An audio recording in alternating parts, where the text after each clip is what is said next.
Good evening, everyone. I'm going to call the October, I can't believe I'm saying that, October Finance and Budget meeting of the Washington County Quorum Court to order.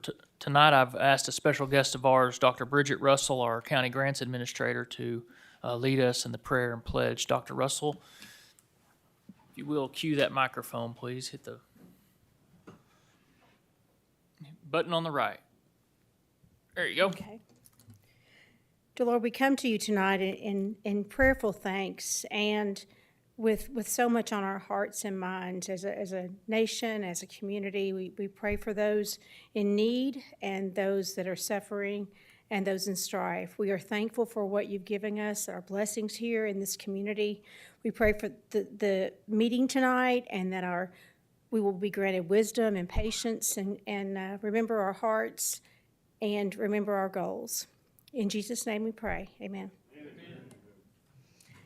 I pledge allegiance to the flag of the United States of America and to the republic for which it stands, one nation under God, indivisible, with liberty and justice for all. Thank you, Dr. Russell. With that, we'll move to the adoption of the agenda. Does anybody have any amendments to the agenda? If not, I'll entertain a motion to adopt. I have a motion to adopt the agenda by Justice Ecke, a second by Justice Dean. All those in favor? Those opposed? The agenda will stand as adopted. With that, we're going to move right into our monthly reports. First up, Treasurer Hill.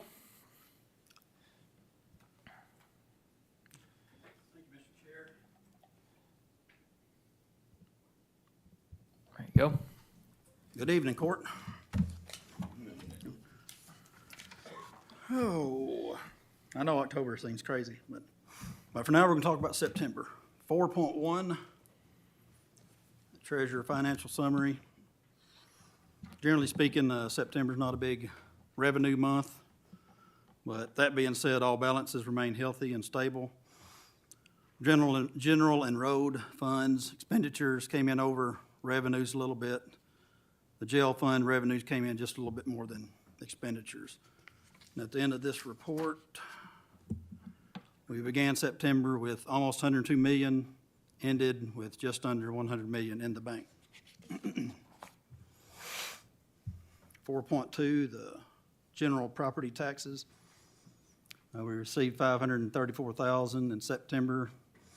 That's over the 510,000 we saw last year at this time, and for the year we're 6% over 2022.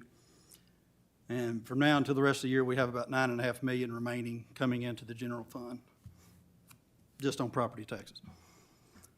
4.3, the ARPA report.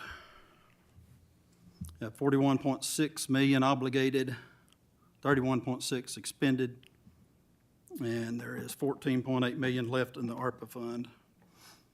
If you'll notice down, it's kind of hard to read, but the interest transferred to general this year so far is 347,000.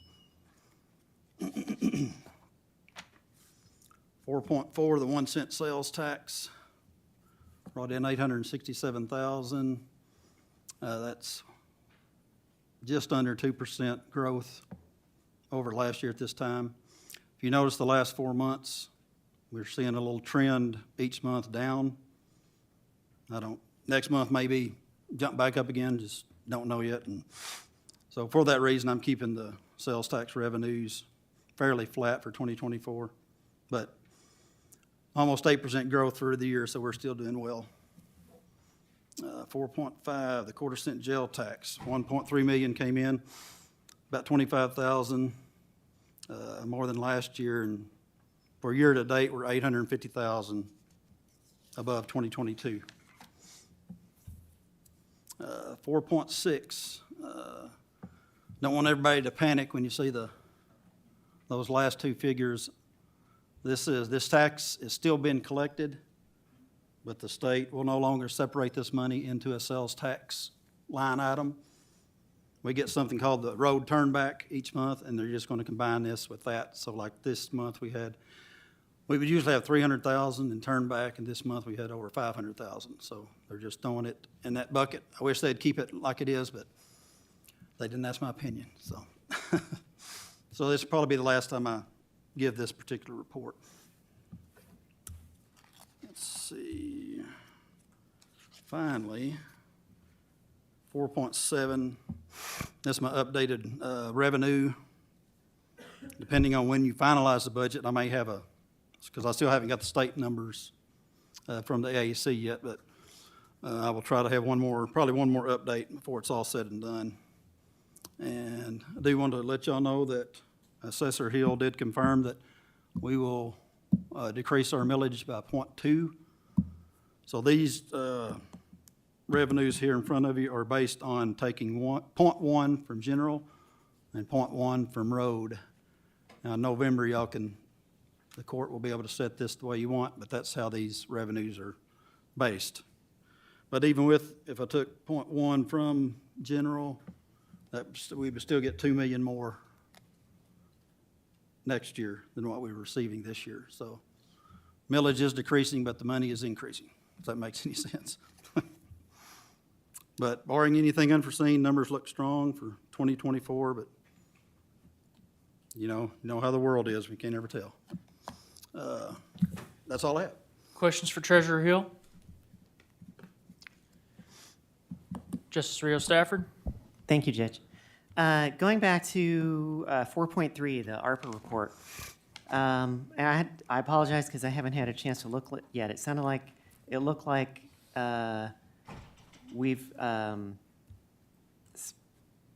I see that right? We spent about expended another 10 million out of this from what we obligated since last month, or what was, did I read that wrong, or what was responsible for that?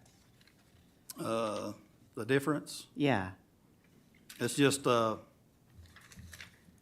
if you look of course, the difference in the expense and obligation, we just haven't spent that money yet. Okay, I Like the got it. detention center is 8.8 million, and we've only spent 100,000. Got it. Okay, that would account for the main part of it. That's money we haven't expended yet. Okay, All right. thank you. Additional questions for Treasurer Hill? Thank you, sir. Thank you. The Employees Insurance Report. Mr. Angel?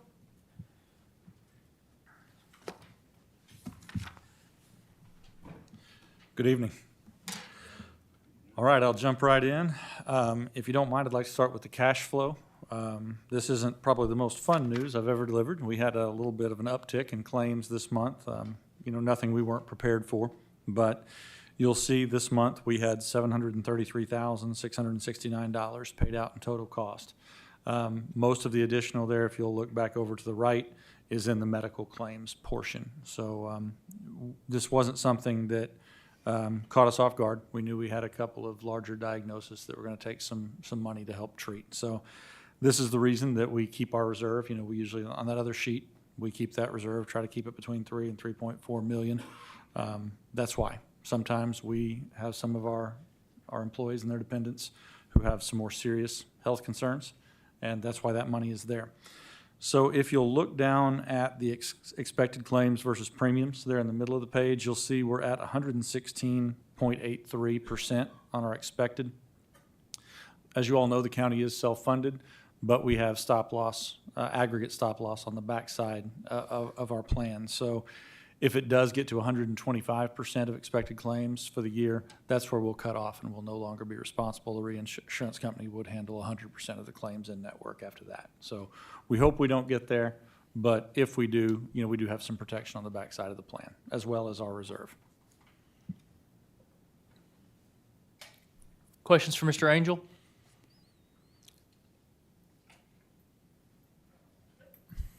Justice Dennis? I haven't got, pardon me. Thank you, Judge. What kind of cost can we expect for this year? Increase? Well, we were able to renegotiate a few things. I don't believe, the sticky part about being self-funded is the majority of our cost is our claims, right? Because Right. we pay those claims. So I'm hesitant to give you a number, on what the claims would be, because we really don't know.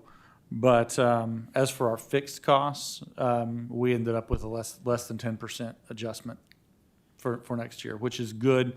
Thankfully, we locked in our stop loss before this big month came in. So we just got in under the wire on that one. So our stop loss number would be a little lower than maybe it would have been had this number come in last month. Well, help me, if you would, help me understand the stop loss a little bit. So that's an outside insurance company, we're self-insured, but that outside company, they decide when they're gonna take a price increase? How is that negotiated?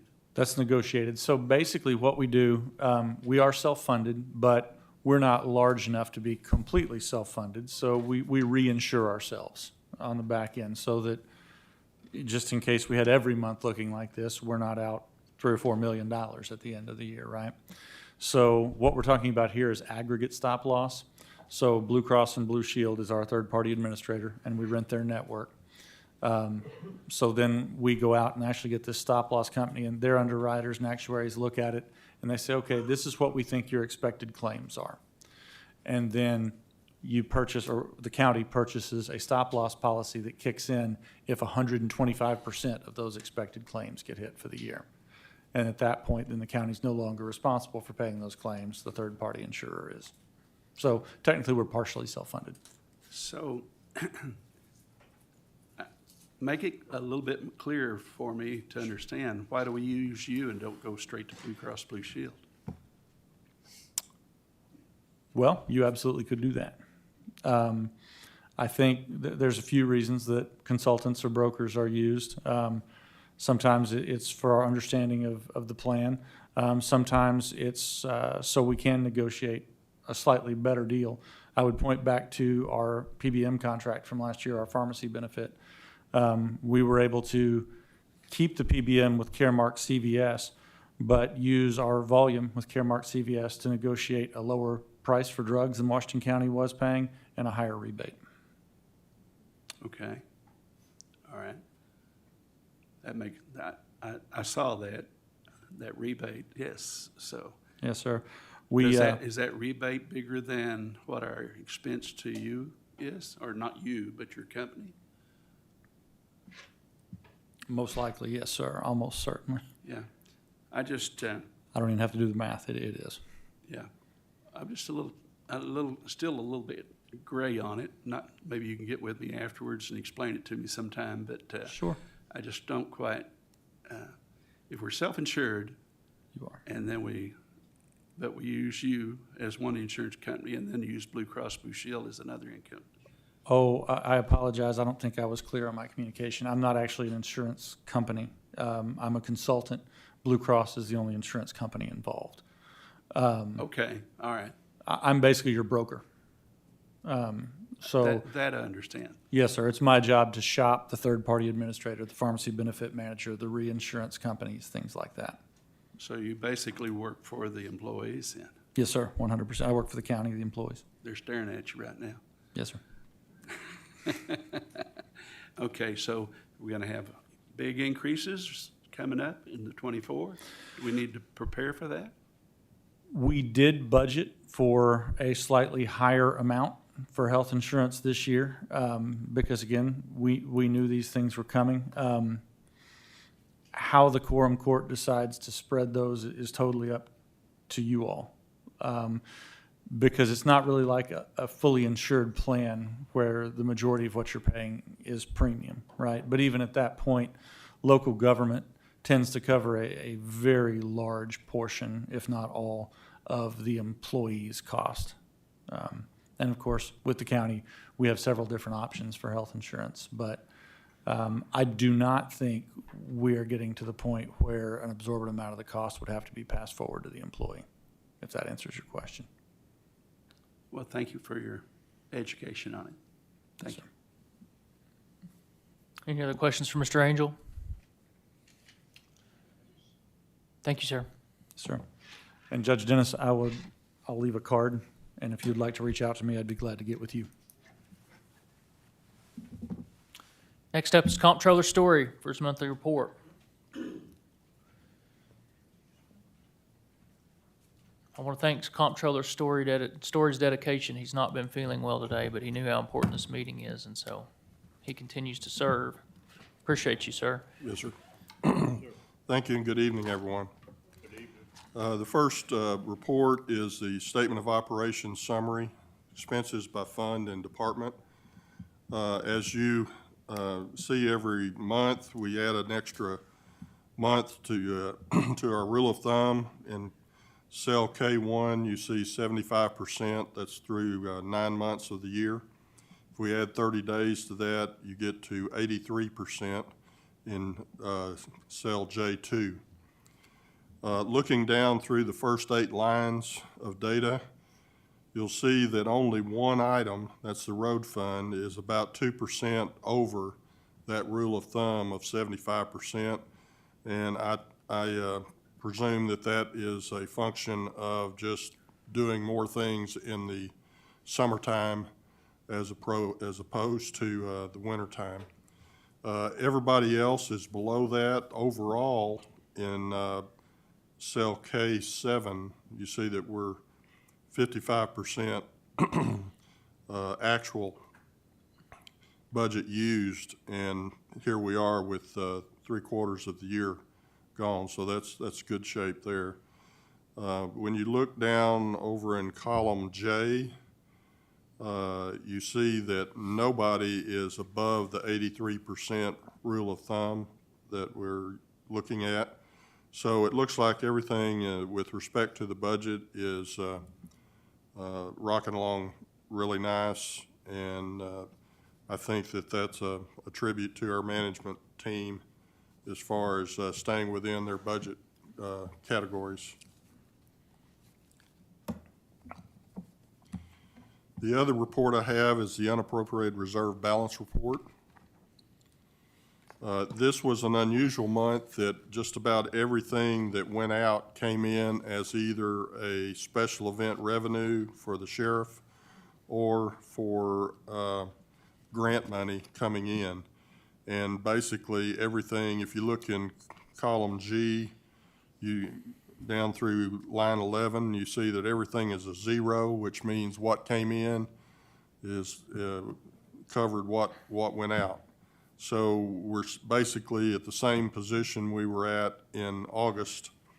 And if you look in column L, you'll see that line 11, we have the percentage used of unappropriated reserves since the beginning of the year is 41%, which is, seeing as we're 3/4 through the year, that looks nice.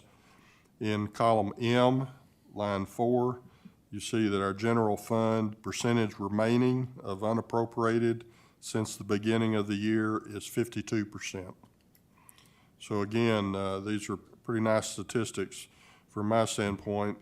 When you look at column N, first 11 lines, you see that about a third of our 34.6 million unappropriated reserve balance is the general fund. About 30% is all other funds except the general reserve, and the general reserve is 37%. So it's kind of a third. That's in column N. So everything looks pretty good from my standpoint, and I'll entertain any questions anybody has. Questions for the comptroller? We'll hear quite a bit from Mr. Comptroller Story later on this evening. So, thank you, Comptroller.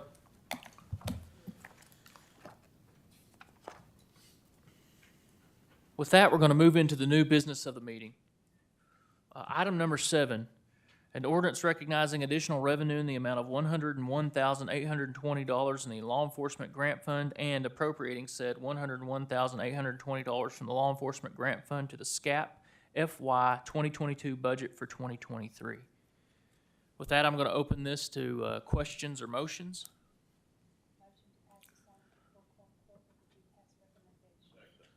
I have a motion to pass to the full quorum court with the due pass recommendation by Justice Ecke. I think I heard second by Justice Simons. Is that correct, Justice? Second by Justice Simons. Any further discussion or questions? Justice Koger? Thank you, Judge. When this seems to be coming up more frequently, I think it came up earlier this year, I do have some comments on this. I always speak against this because while it's money coming into the county, I think that it's, what we have to do to get this money is not good for the county, it's not good for our community. And I would like to talk about that right now, and I invite the sheriff's office. Usually Jack comes up to talk to me when I talk about this, but when someone, just to bring some background, when someone's arrested in the jail, everybody's asked this question about the country of birth, where they were born. And if you're an American citizen, you don't have to answer that question. But when you're booked in the jail, the jail takes your fingerprints and they collect information. If you've been there for at least, to qualify for this grant, you have to be incarcerated in the jail for at least 4 days and be charged with 1 felony or 2 misdemeanors to be eligible. Again, I invite the sheriff's office to come and correct me if I'm wrong on any of this. But the problem comes there with information that we collect from people when they're booked into the jail. For undocumented people, that's a huge problem. That information gets shared with external agencies, for instance, the Department of Justice and the Department of Homeland Security and ICE. If you're an immigrant living in the community, going about your daily business, that's scary. What ICE does with that information, I don't know. I mean, I don't know how many detainers we get or how many people are deported because of this, because I asked the sheriff's office for data and they said they're not allowed to give that under their agreement. And so I FOIA'd ICE, and this was several months ago. I haven't heard back. The last time I did a FOIA to ICE, it took me 4.5 years for them to respond.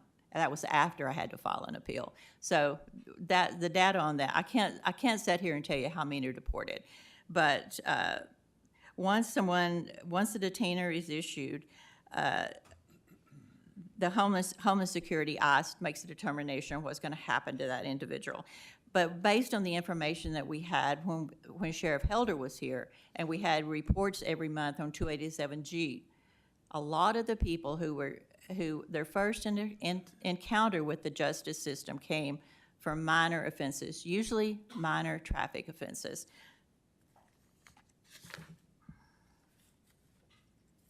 So we have a large immigrant population here in Northwest Arkansas and in Washington County, and that they contribute to our economy and all types of industries. It is important to me that as we move forward that we take into consideration that our policies and procedures are respectful of everyone. We have a lot of people fearful of ICE, not me, not you, but there are a lot of people in our community who don't have the same privilege that we have to not be fearful of ICE. So I will be voting against this again, and I urge my colleagues to just try to place yourself in the shoes of someone who's here without the proper paperwork, and understand how this could be fearful to them and harmful to the community. Thank you. Any other discussion? Justice Rios Stafford? Thank you, Judge. I kind of had a few questions about the mechanics of how this whole process works, and I'm wondering if the sheriff or Jack could come up and answer a couple questions.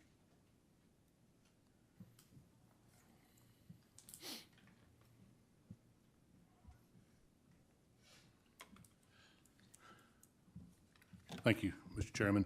Good evening, Sheriff. You open for some questions this evening? Yes, yeah, we'll be happy to address the court, answer Okay. questions to the best of our knowledge, so. Thank you so much. So my understanding is right. This is the SCAP grant. It's a reimbursement for things that have already happened, right, in the past year. That's So correct, yeah. It's kind of a mistitled, and they call it a grant, and it's really more reimbursement Okay. for correction officer salaries, jailer salaries that were incurred. And it's not one-for-one reimbursement.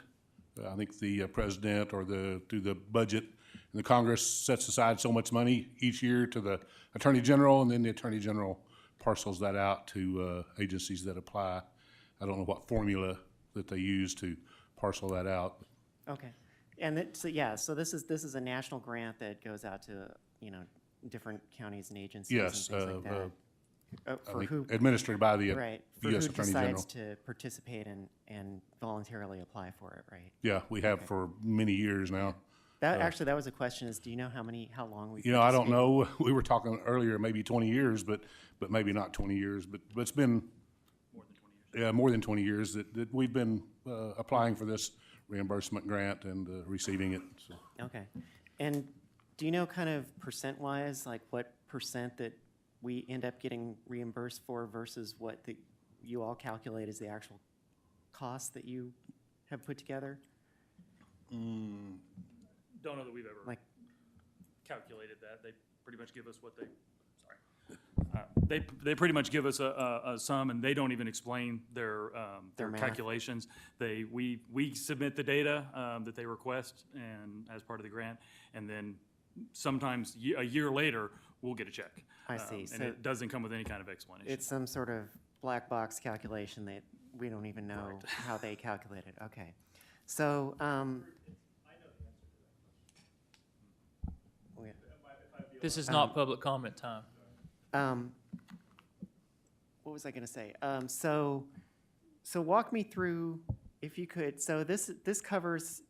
Is it correct that the grant still covers either someone who's committed or been convicted of a felony or 2 misdemeanors? Is that still the case with this? I don't know if it's conviction. Yes, it has to be a conviction. It Okay. used to be, many years ago, they were just charged with it. But at one point during the grant, its life cycle, they changed it to convictions. They have to have a conviction for at least 2 misdemeanors and one felony to qualify. Okay. And so so what happened? How does the county determine, or the sheriff's department determine that someone is in the country illegally? Like what kind of work on the county side goes into that? Like how does that happen? Like what? Typically, we take information that's voluntarily given to us at booking. We ask the same questions of every detainee that comes into our facilities, no matter what their national origin is or anything else. We don't ask any additional questions just because they were born in a foreign country.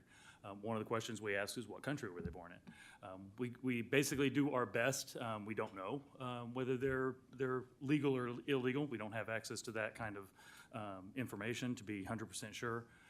If we suspect they are, then we submit them. Part of the review process is the Department of Justice, and at least on their end, once we turn it in, they'll scrub those names, and once they research those names, if they know they don't qualify for whatever reason, then they take them off the list, and that's why the calculations aren't 100%, because we don't even know. Like I said, since we don't have access to that kind of data to be 100% sure. Okay, so it sounds like there have been cases where we've suspected someone was in the country illegally and they turn out to be here legally. Or has that happened If we before? know that they're here legally, we're not allowed to submit them. So and there's been several cases where I've reviewed it, and there were specific detainees that I knew. They were born in a foreign country, and I talked to them. You know, I've talked to them in the past, so I knew them. One of our 309s, for example, he was here for 4 years. His name showed up on the list every year because he was born in a foreign country. But he was here legally. So we didn't even submit him because we knew he was here legally. And we don't know for sure if they deny them. That's just part of their process. I That's see. part of the explanation of the program. If they get their information, if they find that they are legal, they just take them off the Right. list. I They guess- exclude them. I gotcha. I guess it just sounds to me like there's some subjectiveness to it in submitting names that we sort of suspect might be, Very much so. We just Whether they're- use the information that we have at hand. okay. So we may not be 100% right. That's why there's that vetting process on the other side. Okay. And then as far as the misdemeanors, I know that it's, like we talked about, it's either a felony or 2 misdemeanors. I know that my understanding is right now, because the jail's overcrowded, we're not normally holding people in the jail who are for misdemeanors. Correct. Is there a case, I mean, is that the case with this where, I'm trying to figure out how to word this. Are we holding folks who are convicted of misdemeanors that we might not otherwise be holding because we suspect them possibly being here in the No, country no, we're legally? not. As a matter of fact, the people who make the release decisions probably don't even know this grant exists. Okay. If this is the 2022 grant, if I'm not mistaken, the dates of incarceration go back to 2020. It would start, every year there's a range, and usually by the time we do the research, it's a year since the range ended. I believe we did the 2022 earlier in 2023, and the dates, if I'm not mistaken on that, I believe were July of 2020 through June of 2021. So obviously, this is several years later we're looking at this. We only look at the people who are in jail anyway. We don't make any determination on whether we're going to keep someone or release someone. We're making those determinations based on many, many other factors. But this grant is not a decision-making factor in who's kept or who's released at any point. I see, okay. And are there any equivalent grants that we get from the federal government for, to reimburse the county for folks who have been held who are citizens? Is there any, or is this sort of unique in that sense? Not that I know. Yeah, I don't know about any grants. No, we get reimbursed Yeah. by the federal government for people we hold for the federal courts. If somebody's charged with a federal crime and we're holding them in our jail, then we get a reimbursement from the United States government for housing those people. But it's not a grant, it's just a reimbursement per day that they're housed here, much like we get reimbursed from the state of Arkansas for every convicted person waiting to go to the Department of Corrections. They reimburse us at a $40 a day rate. Then the federal government reimburses us at $80 a day for people we house for federal charges. But it's not really a grant, but that is a reimbursement we get Yeah. from the Okay. federal government. Okay, okay. And then finally, I think this will be my last question. Do we, say someone, who's been detained in our facility does end up getting deported or going into ICE custody, do we participate in any sort of program or anything like that for assistance for their families, like if they have children or something like that, that might be, maybe a single parent or some impact that might be happening if they kind of move from our facility into ICE? Or is there anything like that that we take part in? Not that I'm aware of, but the people that are in ICE custody typically are not here for very long. I see. Only a short term until they're transferred to an ICE holding facility. These are people that are convicted of a state Right. crime, Yeah. either a felony or 2 misdemeanors against the state of Arkansas, and who we house for a period of time over 4 days. That really has nothing to do with people who are here on an ICE detainer who are charged with a civil violation, who are never here more than just a few days before they're moved on out. So those two things aren't related. Related, okay. As a matter of, Sure. I'll Yeah. clarify a little bit. As a matter of fact, if you have an ICE, person who is on an ICE hold or a federal hold, or, I'm sorry, not an ICE hold, if they're actually an ICE prisoner, we can't even apply, they don't qualify for this grant because we're already getting money from the federal government for them. So we're not even able to submit their names for the period where they were actually an ICE prisoner or a federal prisoner at the time. I see, so that's a separate category. Okay. Now, there have been some people that might, very few, but there have been some people that might have been in our jail for some time before that. Like if they were in on a commitment or something else, we can apply for that portion of it. But the actual ICE part of it, we're not even allowed to submit them for that part where we're already being paid, basically. Okay, gotcha. We can't double dip. I want to thank y'all for answering these questions in such great detail and sort of being prepared on the fly. I know I kind of just let y'all know about 5 minutes before the meeting that I was going to be asking a bunch of questions. So thank you. Justice Dennis? Thank you, Judge. And I know sometimes we should pick our fights, be careful about how we pick our fights. I've lived here for 70 years and lived within 8 miles of my birthplace. I've gone to local schools, the University of Arkansas, gone to Boys State, been student council president, been football captain, been a lot of different things. worked in the community, held public office, and I've been pulled over by a sheriff's deputy recently, or not too long ago, and they wanted to know, do you have a driver's license? May I see your driver's license? Where do you live? Well, it's on my driver's license. That should be where I live, but no, wanted to know where I lived. Where are you going? Well, I'm going to his house. Well, who is he? What is your relationship with that young boy? I'm his grandfather. I'm giving him a ride home from my house. Have you been drinking? No, I don't drink at all, but I haven't been drinking and I haven't since college. And and you said your relationship is what to that young man? I'm his grandfather. So folks, being law enforcement and stop someone in the dark in an old 95 white Chevrolet pickup truck, you might want to ask a few questions. Did I feel a little bit miffed? Yeah, I did. And especially since it was just for the tail light over my license plate.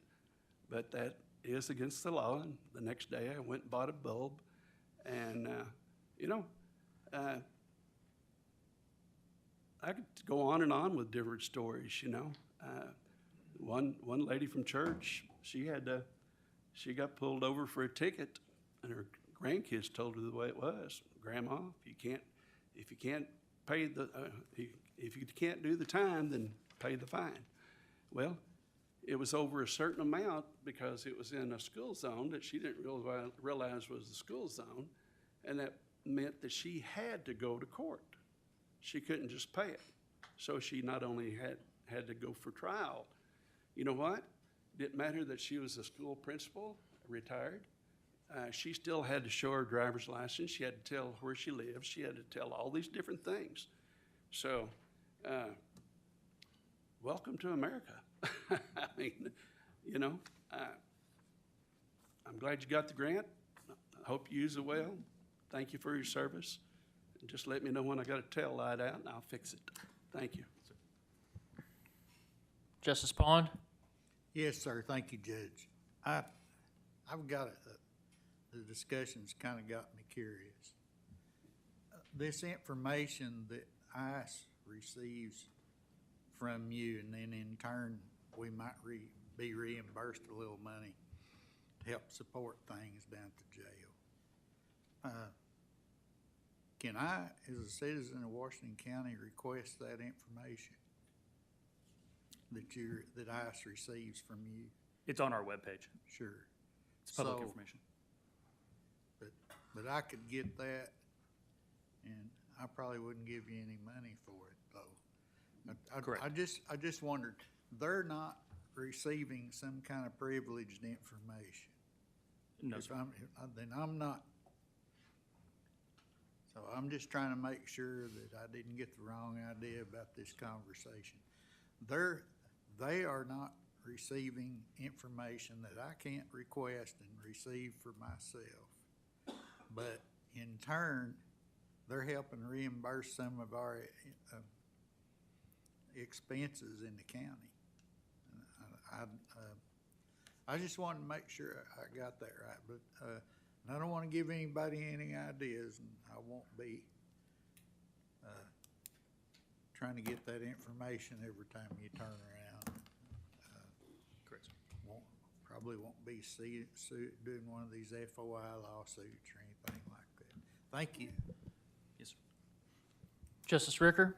I just want to clarify a couple of things. Now, basically, you're just being reimbursed for people that have been convicted by a court and are being held in your facility, either convicted of a felony or placed in jail because they've been convicted of misdemeanors and they've got a commitment or something, right? That is correct. All right, thank you. Justice Koger? Thank you, Judge. In response, Judge, to something that J.P. Rio Staffers asked, I would like to say that I can answer part of that. In 2019, it was nationwide, it was 26 cents on the dollar that for SCAD grants, 26 cents for each dollar that was spent. And also something else, if I may comment, that J.P. Rear Stafford has commented on. It is subjective, but I believe because the people that you report, when you do that, you have to either have a reasonable suspicion that they're here undocumented, or you know that they are. Is that correct? Correct. Okay. And does ICE, when you submit the information to Department of Justice and then makes its way to ICE or Department of Homeland Security or whatever, do they ever ask you to or to notify them when you're going to release somebody or when somebody might be expected to be released? Not to my knowledge, no, ma'am. Not, okay. Okay. And also, I just want to point out, there's only 3 counties in Arkansas that participated in SCAP. It's Benton County, they got 68,000, Pulaski 48,000, Washington County 101,000. And I think I've asked you this before, Jack, but if you just bear with, it costs money to collect the data. Is that correct? Or would you not agree with that? It takes time. It takes some time, yes. My part is probably a couple hours. And then I turn it over to our booking department to do some research on the convictions, because they have better access to ACIC, and it probably takes them a couple hours to research those as well. Okay. Okay, I'm just going to say that I think that I understand that we're getting money for it, but if we're harming people by participating in it, I don't think we should be doing it. Thank you. Justice Fleming? Let's call the question. I have a motion to call the question. Do I have a second? Second by Justice Ricker. All those in favor? Those opposed? Thank you, gentlemen. Thank With you. that, before we move to the roll call, we have an opportunity for public comments. Does anybody want to comment on this particular item? Please come forward, state your name and where you're from.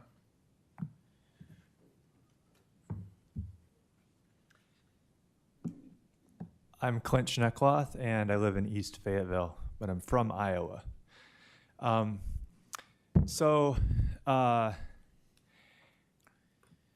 Thank you for the kind of the informational piece. I think that's helpful for framing what this is.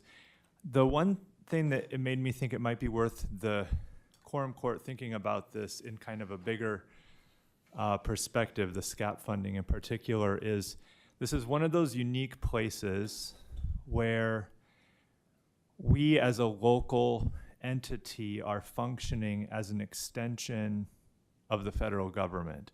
So like this is a longer term program that was established by the federal government to follow a philosophy that the best thing that you can do in country with people who are, in the language of SCAP, they're called illegal aliens. I don't like the language at all. I'd much prefer undocumented or something like that. But the idea is that somehow it's going to be better within our society if we detain illegal aliens.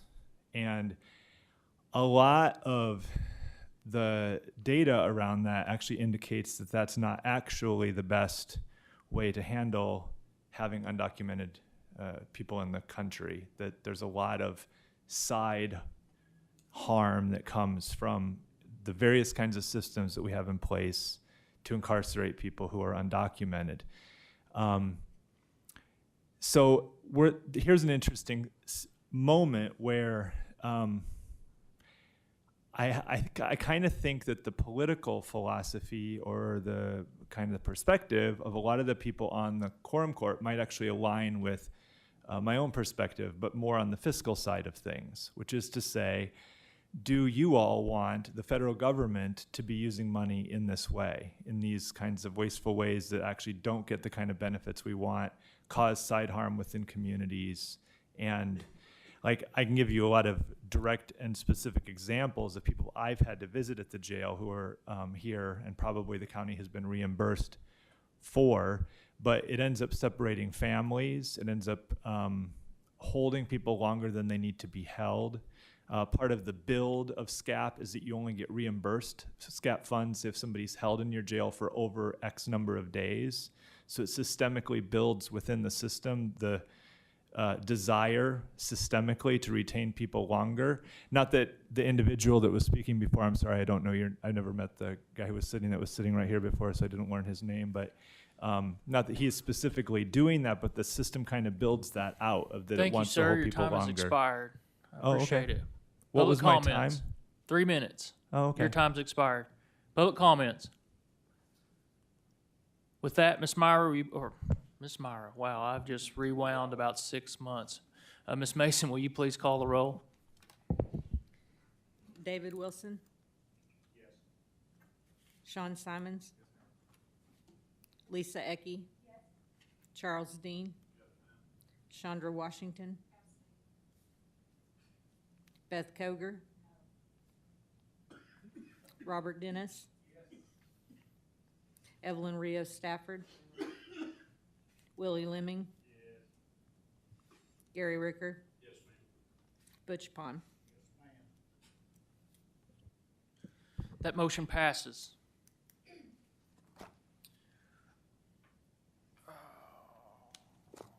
Item number 8. I want to just take a moment, if you'll grant me, these next series of ordinances, we have an amazing grants director. We got to hear from her when she led prayer and pledge this evening, Dr. Russell, and I want to just commend her and take just a moment to say Dr. Russell has hit the ground running here in the county. She has taken a two-person department, made it one person, and we're getting more out of that department than I think the county has ever seen before, and I'm so proud to have her here. I want to thank you, Dr. Russell. She's a great asset to us, and so I just want to take a few minutes to say that. And with that, I'm going to, item 8.1 is an ordinance allocating previously unallocated funds in the Drug Court Grant Fund 3513 totaling $129,433.57 to the SAMHSA budget for 2023. Dr. Russell, one of her duties here is to administer all the grants we currently have. She started reviewing this one. This is the SAMHSA Drug Court Grant we've gotten a lot of. We renew that every year, and she's noticed that we had some additional funds in there that had escaped our knowledge as the county, and so she's brought us, this is not a new grant, but she's found $130,000 in carryovers that we can still utilize as a county, and I want to thank her for that. Justice Ricker? Make a motion to pass this full quorum court with a due pass recommendation. Motion to pass to full quorum court with a due pass recommendation by Justice Ricker, a second by Justice Dean. Is there any further discussion or comments on this item? Justice Ecke? Thank you, Judge. Kudos to you for hiring an excellent grant administration with an eye to see that we had these funds available to us and it's coming back to us. And that is outstanding. So thank you very much. Good job. Thank you, Justice Ecke. Any further discussion or comments on this item? Any public comments on item 8.1? Seeing none, we're going to take up the question. I have a motion to pass item 8.1 to the full quorum court with a due pass recommendation by Justice Ricker, second by Justice Dean. All those in favor? Aye. Those opposed? Item 8.1 will move to the full quorum court with a due pass recommendation. Item number 9, an ordinance recognizing revenue in the amount of $77,520 in the U.S. Department of Energy Grant Fund for 2023 and for other matters. This is a new grant that Dr. Russell helped us find with the county. It's put out like the article says by the U.S. Department of Energy. This is going to be funds that we can use as a county to offset some of our environmental impacts. We do not have a plan for this money yet. We have to come up with a proposal, but we do have it now in-house, and we'll be rolling that out to some improvements that we can make both to our infrastructure and our buildings. Justice Ricker? Make a motion to pass full quorum court with due pass recommendation. I have a motion to pass the full quorum court with a due pass recommendation by Justice Ricker, second by Justice Dean. Any further discussion or comments? Justice Rios Stafford? Thank you, Judge. I know you mentioned that we're still deciding how we're going to use these grant funds, but in general, how can they be used, or what can they be used for? What we see in other jurisdictions, some other lighting, switching lighting to LED. Now, we've done a lot of that as the county through our Johnson Controls contract that we entered into a few years ago, but it's also energy reduction, coatings on windows, tents, things like that, all the way down to window coverings, blinds, that kind of stuff, are some of the other things that people that we're seeing that they have used this grant money for. If that makes. I know right before the meeting, we were talking about these windows being open because they're, doing work on the coatings of those windows. Can we be reimbursed for things that we've already done like this, or this has to be new stuff? This has to be new stuff, and so I think we're still learning some of the limitations of the grant, and so we'll hopefully have some more to roll out. I'll say kind of as an interesting side effect, Dr. Russell, I believe, has been a little bit short-sighted on the success she was going to have. And so some of this, especially the federal grants, are very involved, and they take a lot of time and attention and details. And so some of these, she had the optimistic thought that we're going to get some feedback and we'll get it next year. And we're having success to it. So if that makes sense to you, that we're getting these in there. Okay, thank you. Other discussion? Sorry about that. Any public comments on item number 9? Seeing none, we're going to take up the question. I have a motion to pass to the full quorum court with a do pass recommendation by Justice Ricker, a second by Justice Dean. All those in favor? Aye. Those opposed? Item number 9 will move to the full quorum court with a do pass recommendation. Item number 10, an ordinance anticipating additional revenue in the amount of $550,000, appropriating said $550,000 to various line items in the mental health court grant fund budget for 2023 and for other purposes. It is so nice to be able to say that we're going to have a mental health court here in Washington County and to use those words. And once again, Dr. Russell was very instrumental in this, along with District Judge Tara Stevenson. And so I can't thank those two ladies enough. They're the reason why this money has come to Washington County, and I want to thank you guys so much for this. I was asking, we were reminiscing a little bit this afternoon with Dr. Russell. She was at the county for 3 weeks, and then we threw her onto this project. It was very detailed. It was very labor-intensive, and so to have this come home to Washington County is in my estimation, a home run. And once again, I want to thank so much Dr. Russell and Judge Stevenson for their efforts and their work here. With that, Justice Ricker? Make a motion to pass the full quorum court with a do pass recommendation.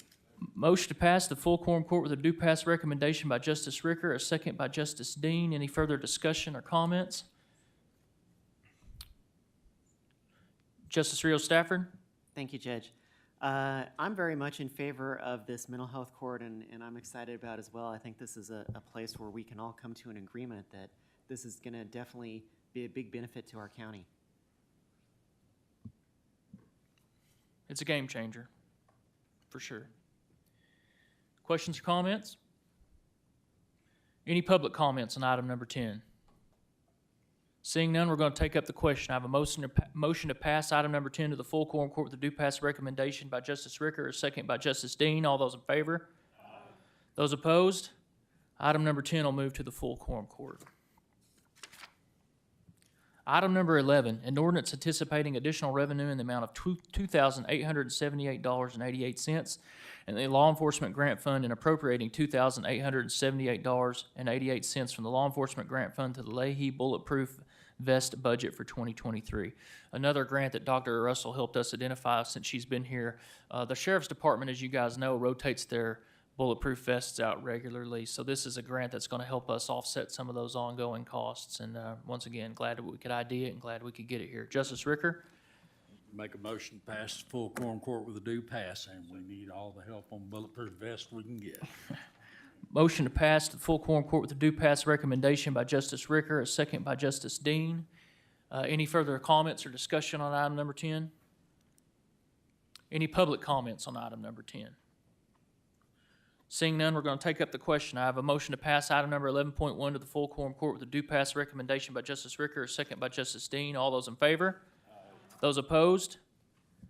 Item number 10 will move to the full quorum. 11. Item number 11 will move to the full quorum court with a do pass recommendation. Okay. With that, we're going to move on to item number 12. So I had set out a goal. There is no perfect time to start budget, and I hope you guys realize that. I always force it to be started earlier in the year because I want you to hear from elected officials and department heads just to get a sense of what's going to be presented to you and what they're seeing and hearing. And so we have come to the point in this whole process now to where we have everything you've seen it piecemeal, and now we're trying to work to get everything aggregated so that we can see it globally. I want to run through a couple things and then want to highlight a couple things in this budget summary, and then, of course, open it up for what you guys' pleasure and questions are. When we started out in this budget process earlier in this year, the communication or the guidance that I gave people is, let's put the pandemic in our rearview mirror. Let's try to move on past that.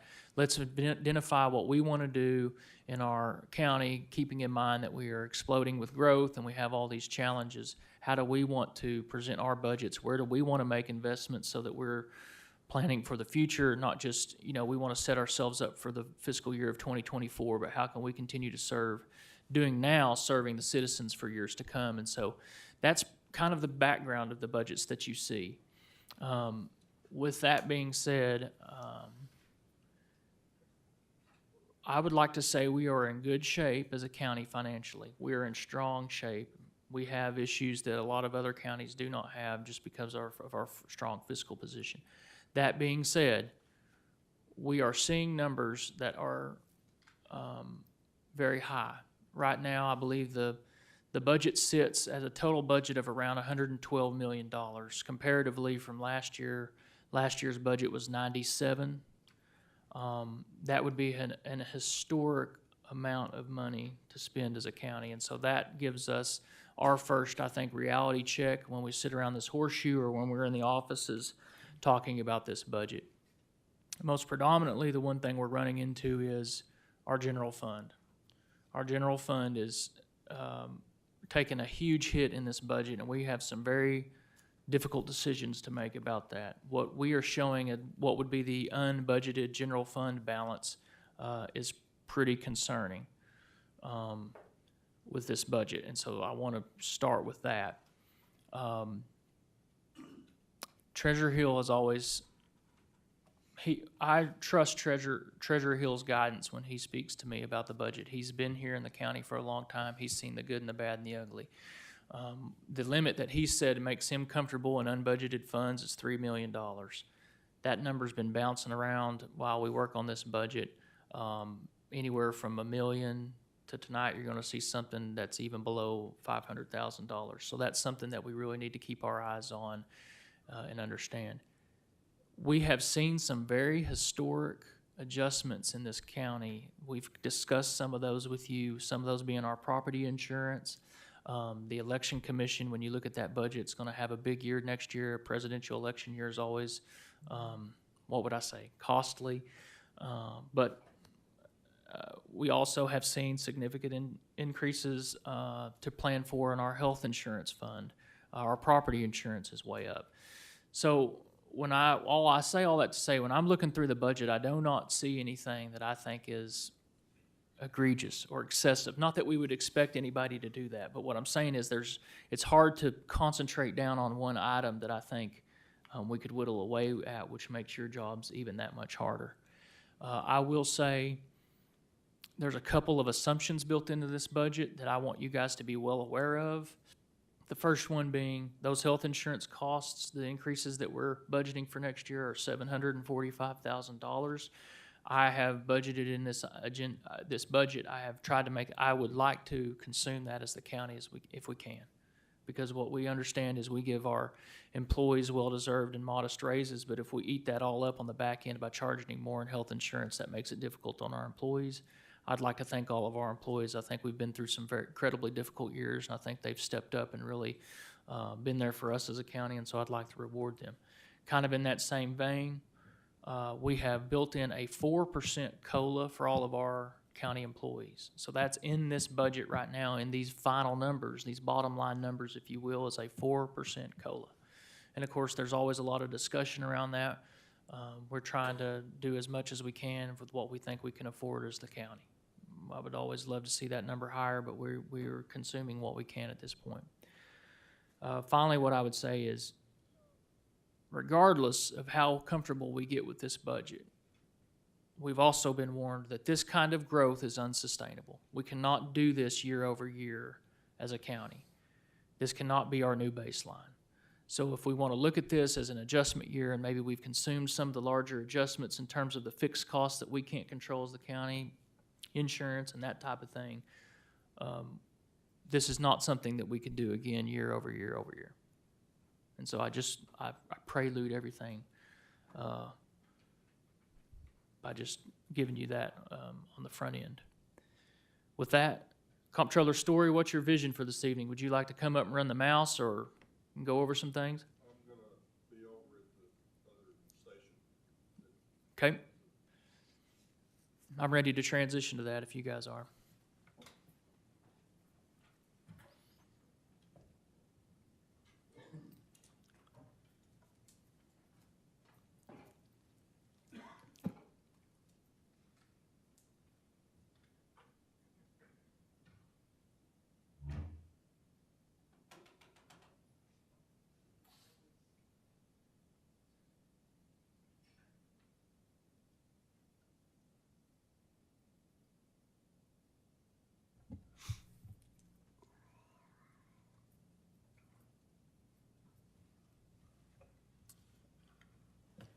Comptroller, I think if you want to, let's just go to that Fund Alpha sort sheet that we've been looking at globally. Okay, that's the orange menu button for those of you that have laptops.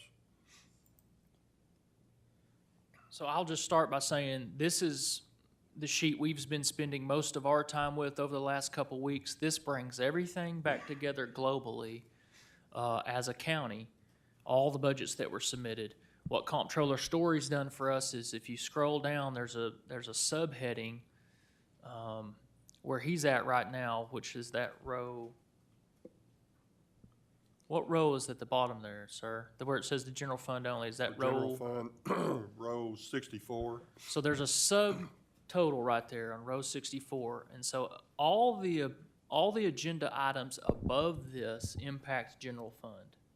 And so we don't want to get lazy or get distracted, but, you know, of course, general fund is one of the numbers we always watch the most because it's the most utilized and it's untethered. If you scroll over to the sheet a little bit there, Comptroller, if you look to the right of that green column. So let me just back up. For those of you who came in last week, had the opportunity to sit down with me, this is going to seem very redundant. The green column, column AH, are Treasure Hill's revenue projection numbers. And so that's what he's given us as projected revenue for the general fund. If you look just to the right of that $483,000 number, what that number represents is if everything that was presented to you was passed, we would have $483,000 in unbudgeted general fund money based on these projections for next year.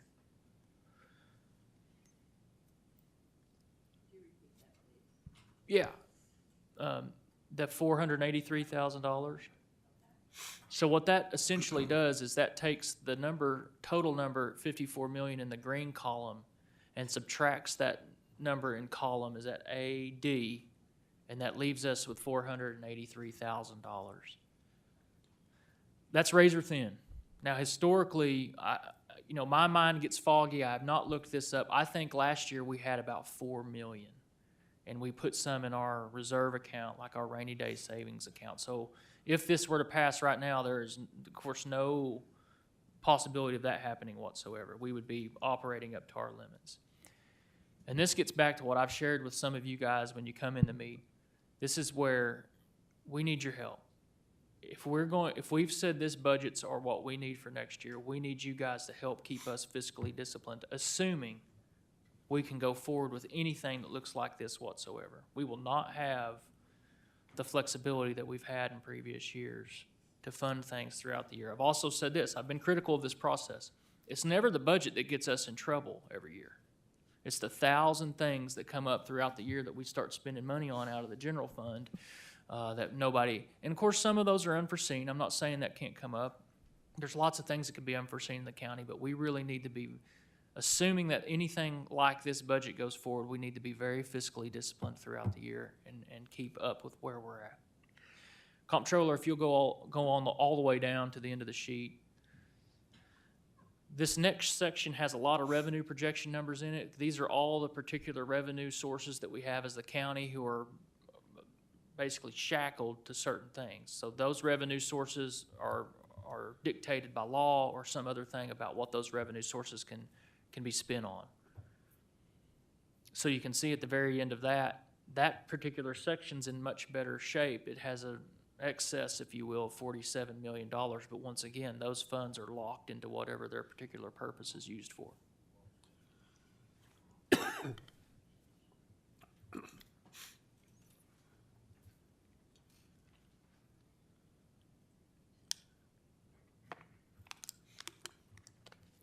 How I've seen us move, this is how we've done it before, and how I see us moving mechanically. If you see at the top, Comptroller Story has memo-only sections there. That lists out every new personnel or capital expenditure item that you were presented with a justification letter as the different departments and elected officials presented their budgets. None of that new stuff is in the budget yet. That will take an act from you guys, a vote to put that over the budget. So mechanically, the way he's keeping himself sane is, let's just take, for instance, an item out of that memo-only section whether it be personnel or capital. Once you guys take action on that as a court, one by one or in groups, that will move over to that left-hand side of the budget, left-hand side of that blue column, and that's the way he's going to keep track of what is actually approved and in the draft budget. But once again, all the total numbers at the end are calculating as if everything passed, just to kind of give you guys the high water mark, if you will. There are a couple things that I would like to just specifically point out from my departments that have changed since we presented to you. If you remember at the initial meeting, one of those is the Judge's Emergency Fund. That was $75,000. That was the item that we discussed, that those funds can be accessed if we have a declared emergency in our area, and those funds would keep critical infrastructure and critical services going until we could get you guys back as a group and make additional appropriations. We moved that number from $75,000 to $300,000. And I will say there's more art than science in that thought process. Director Luther and I discussed it, and essentially what we came up with was, what if we had another scenario like the severe ice storm in '09? That would keep county operations open and let us respond to the emergency. And what I came up with was 10 days at $30,000. Now, keep in mind, a lot of those funds could be reimbursed to the county through FEMA, but that would take time. And then also, I just came up with 10 days because I'm just trying to give us a cushion of how long it would take to assemble you, ladies and gentlemen, as a group to make other decisions. I don't think, from what we saw in '09, that would be unheard of, that maybe it would take us 10 days to get back together. And then finally, Comptroller Story has asked for an additional position in his office. Well, now that he's been through the budget and seen that process, he's assessed that he believes they're a little bit short-staffed in that department. And so that is not an entry-level position. That's going to be somebody that he thinks can come in and cross-train, build some redundancy in his office, and be another expert in some of these areas. This budget process has been, it will always be, I know that, but it's been hard on Comptroller Story's office. He's basically 120% dedicated himself to the budget process, which leaves his other teammates to kind of fend with whatever else is going on. Those are the two major changes that I just wanted to bring to you guys' attention so you're aware of them. I will also mention, I have invited, and I see most all of our directors here from the judges' departments are here this evening. The only thing I'll ask is they're here to answer questions if you guys have come up with any since you first looked at the budget, or maybe you have some follow-up questions for them. I asked for them to be here tonight, but maybe we could be respectful of that and maybe address any of those questions on the front end. And if we get comfortable at a point in the meeting, we might let them return to their lives, if you will. With that, Comptroller Story, I don't know if you want to go over anything particular or wait for questions, or what's your pleasure, sir? I'd like to call attention to, if you would, pay attention to the blue horizontal and the blue vertical lines for your cell reference, so we'll be on the same page. But this particular page summarizes everything from all of the other pages anything that's got a pink background is dealing with potential personnel issues. Also, column K is the 24 budget without capital non-reoccurring or additional personnel services. But then we go about 3 columns to the right under the memo only, and you see the projected budget if all of the requested items were approved. So column T, blue column T is, that I'm pointing to right now, is the expected budget with all requested approved. And that comes down to the general fund line of blue cell 53 row. And that's the number that's subtracted from the estimated revenue from the treasurer of 54 million. So the green number minus the number there in column T for general fund, line 53, is where we get the 483,000 at the moment. We're continuing to study this, make sure that we've got solid formulas in all of the amounts. I try to be sure and be consistent in using formulas so that I'm not doing a formula that can't be utilized somewhere else in a very similar matter, much like this crossfoot of column T's coming from column K plus M plus N. So I've tried to build in as much redundancy as possible to prevent potential errors, and I continue to monitor these as we make changes or as we see issues that need to be addressed. So coming down further, again, following that green column, which is the treasurer's revenue estimate, comes down to the non-general fund on line 91, blue line 91. And there you have non-general budget items of 59 million and treasurer revenue estimate of 108 million. And then so your difference is the 106 million minus the 59 million rounded to give you the 47 million. Okay. Total revenue estimate at the moment is 161,390,876. Going down below this line, you see some of these pink columns that I mentioned a while ago was dealing with personnel. We've got what has been approved by the quorum court in column D. We have additional personnel items that have been approved in column F2. And the COLA with fringe is in blue column F3.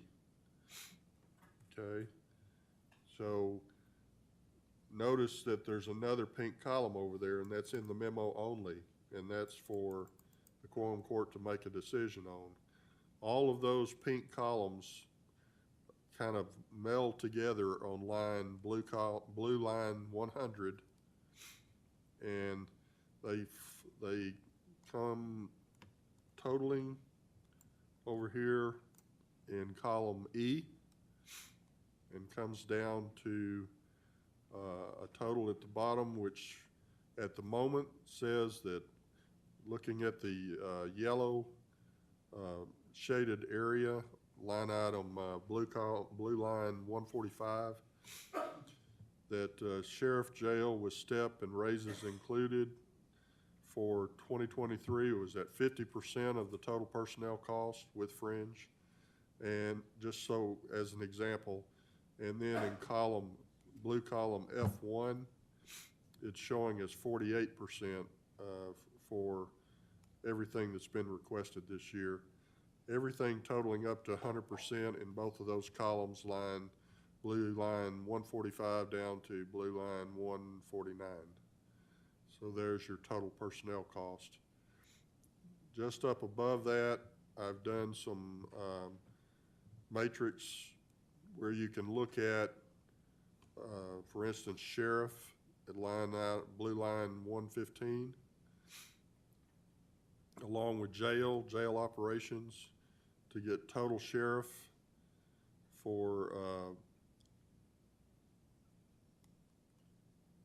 personnel cost with fringe. Then on blue line 121 is road.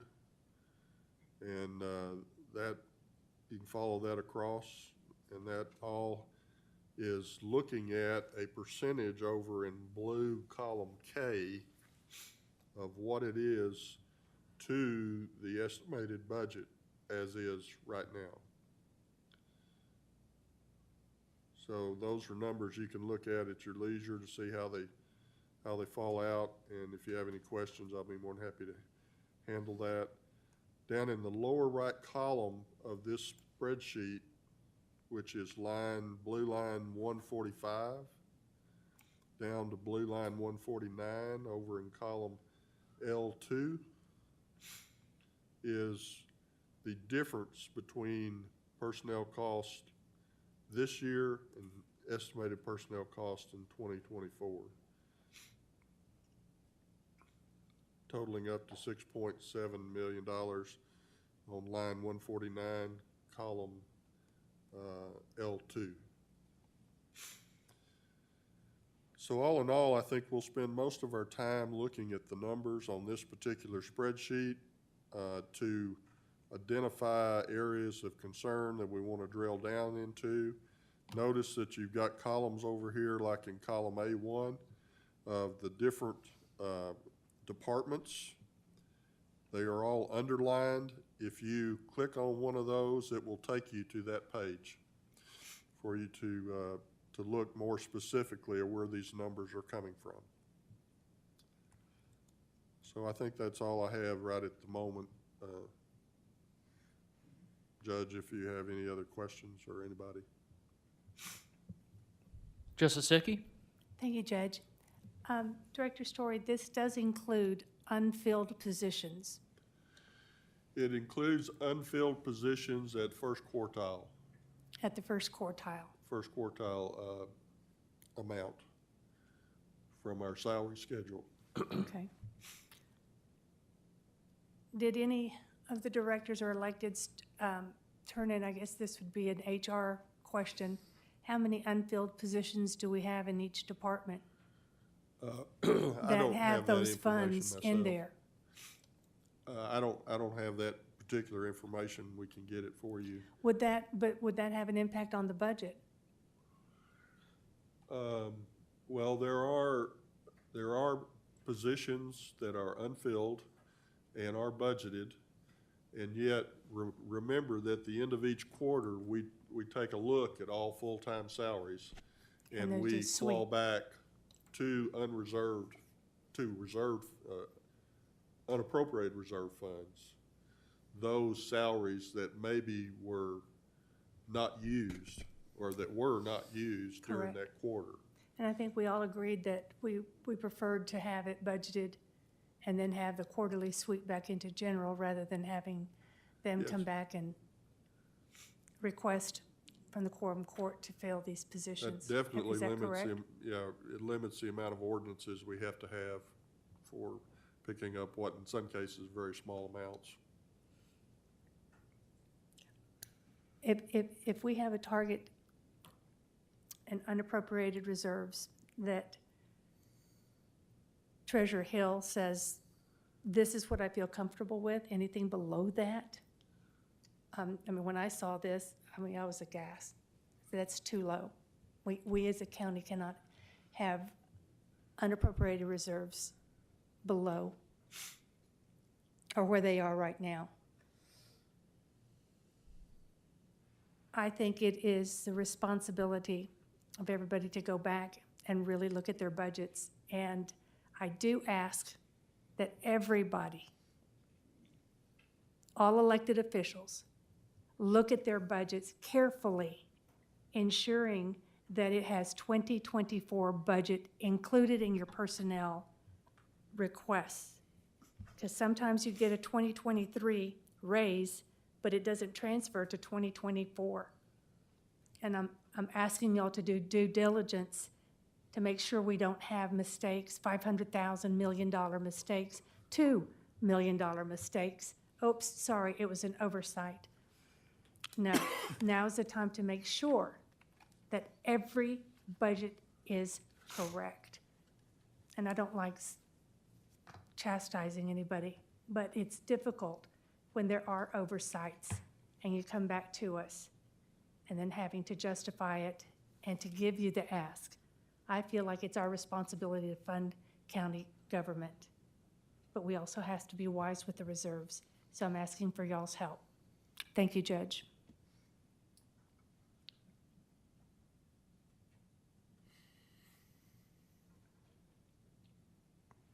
Questions or discussion?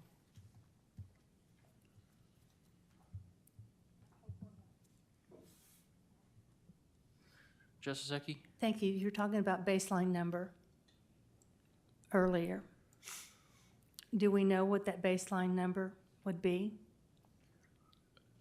for the future of what I our don't. budget needs to be? I don't have a good answer for that.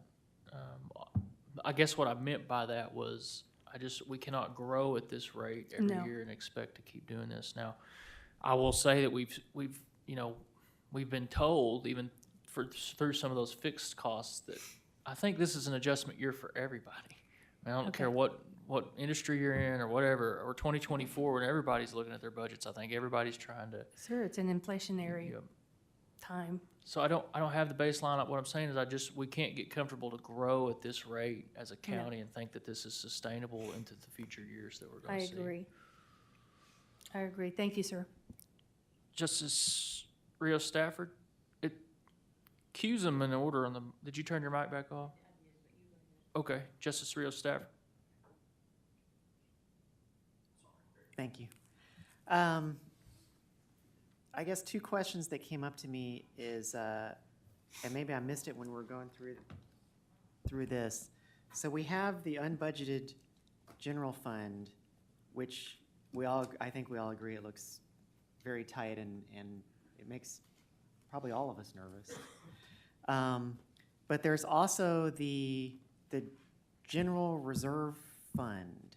What's happening with that in this, and where is that listed out, or is that accounted for in here? That's the first line item in the non-general fund section. Okay, 13 million in It's line 54, blue line 54. And I would really. Okay, I see. I would really, really caution you as a body to look at that number too highly and think that that's something that could sustain ongoing funds, okay? Of course. And the warning I have about that is 13, 14, 15 million in reserves on a county of this size is probably doable. But keep in mind, we are essentially self-insured in hail and wind now. And those can come at $6 million a pop if we get a good, so that would have to come out of that. As county judge, I look at that number and I think every time it rains, I stay up at night now. I mean, if we get a good rain and we lose 2 or 3 bridges that are of any size and any circumstance, that's a lot of money. If it's a good event, not a good event. If it's a big event, we could get reimbursed from FEMA on things like that, but it takes 3 years to get reimbursements. And so I really caution you to look at, and I'm not saying you were, I'm just saying that reserve account to fund an ongoing budget would be problematic in my mind. Sure. That's our rainy day fund. It Right, really is. right. This is the way I look at that, so. Okay. And then my second question, I assume that this doesn't take into account the millage cut, the potential millage cut that we're It looking at. does, I It believe. does, okay. The new revenue projections, which are in that green column, which Okay. Treasurer Hill helps us with, he's already factored that in. Okay, great. All right.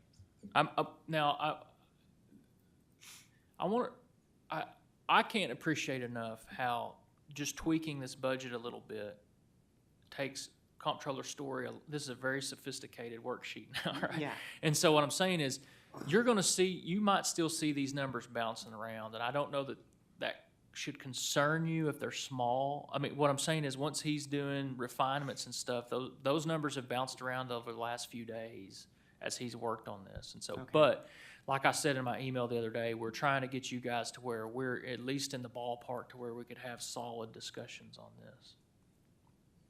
Well, this is definitely the most complex spreadsheet that I've ever seen in my life, so I really appreciate all the work on this. We really have access to a lot more information than I think Yes. we've had in previous years. I mean, I remember when I was on the Quorum Court, we've never seen anything like this to really illustrate where we're headed, and so it's good. Okay, thank you. Justice Coger? Thank you, Judge. I'm kind of behind on this. I've had trouble with my computer at home locking up when I was trying to look at lines, and I'm going to talk to Mr. Story. I'm going to make an appointment to hopefully come in and talk to him. But something was mentioned earlier, and I want to make sure I understand. Make sure I understood it correctly. Because when I was looking at on one specific department at home, it did not include the 4% COLA where I was looking. And I'm not sure. Sorry about that. It will not include it on the specific sheets, the salary sheets. Is that what you were talking about, like a salary tab? The only place that is right now, a comptroller, I think you're going to have to scroll over to the left maybe. I think it's over to the left. Is on this sheet, this global sheet, that column that has the 4% entered in on the top, which is column F3, I believe. Yes, blue line F3. blue Those column. give the totals per budget. Okay. And the only reason we're doing that is that cell, that entry, that green 4% you see on the top is dynamic. He could change that right now and that will calculate to give us a ballpark of what those changes mean. Now, there's an exception to every rule in this budget worksheet just because of how complex we are. What that does not include are any body who's subject to a step plan. With another exception, the road department step plan builds in 4% because it calls for a COLA adjustment every year, that ordinance. And what we have said, Chief Johnson has made it very clear, what is good for the road department will be good for the county, countywide. We're going to keep the road department with the rest of the county. So you could play with different scenarios in that 4% column, but note, it won't be perfect because we would have to, the step plan for the road department is a calculation outside of this worksheet. Okay, and it was my understanding at first that the department heads were told not to include raises in their budget, is that correct? And so when do they do that? Say one department wanted to come forward with raises. I mean, how is it too late to do that? Well, what we do is, that's usually a consideration that we take globally here with you guys as a quorum court. Okay, then I had some very specific questions. I don't know if this is a time for those, or you want me to wait while we have a general discussion? I'm open to anything. Okay. Can I just, does anybody foresee, or any of your specific questions or anybody else's specific to, do you think any of our directors? Maybe. Okay, go ahead then. I'm sorry about that, but yeah. So, like I said, I didn't get very far, but I thought originally that Buildings and Grounds had requested some new positions, but I didn't see them on there. So, is Building and Ground? Yes, They are? yes. Okay. Okay. They're requesting 2 maintenance technicians and 2 janitors. Okay. Well, maybe I looked at the wrong sheet, but the sheet I was looking at did not have that. Okay. Okay, so that's good to know. Also, another question I had is, in the Board of Equalization, under other professional services, that jumped up 97%. Could someone, I mean, again, if this is too specific for right now, but I'd like to understand that. Treasurer Hill, gosh, Assessor Hill, are you prepared to answer that? Sorry. Got the brothers mixed up, right? What's the amount of that? So is it 170?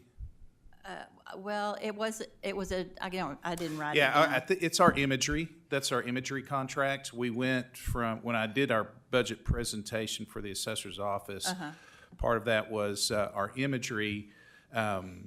With Eagle View, we historically have been a 9-inch and a 6-inch, 9-inch in the rural, 6-inch in the city, and now it is a 6-inch in the rural and a 3-inch in the city.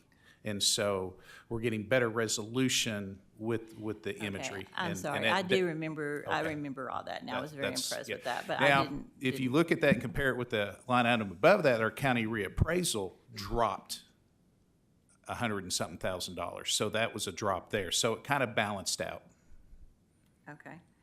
Okay, thank you. And the other thing, Judge, was under buildings and grounds, there's a debt service that showed interest of $223,000. That, what is that? I mean, can you help me? That's our debt payoff for the Johnson Controls contract that we Okay. entered into several years ago. Okay. That's all I have right now. Thank you very much.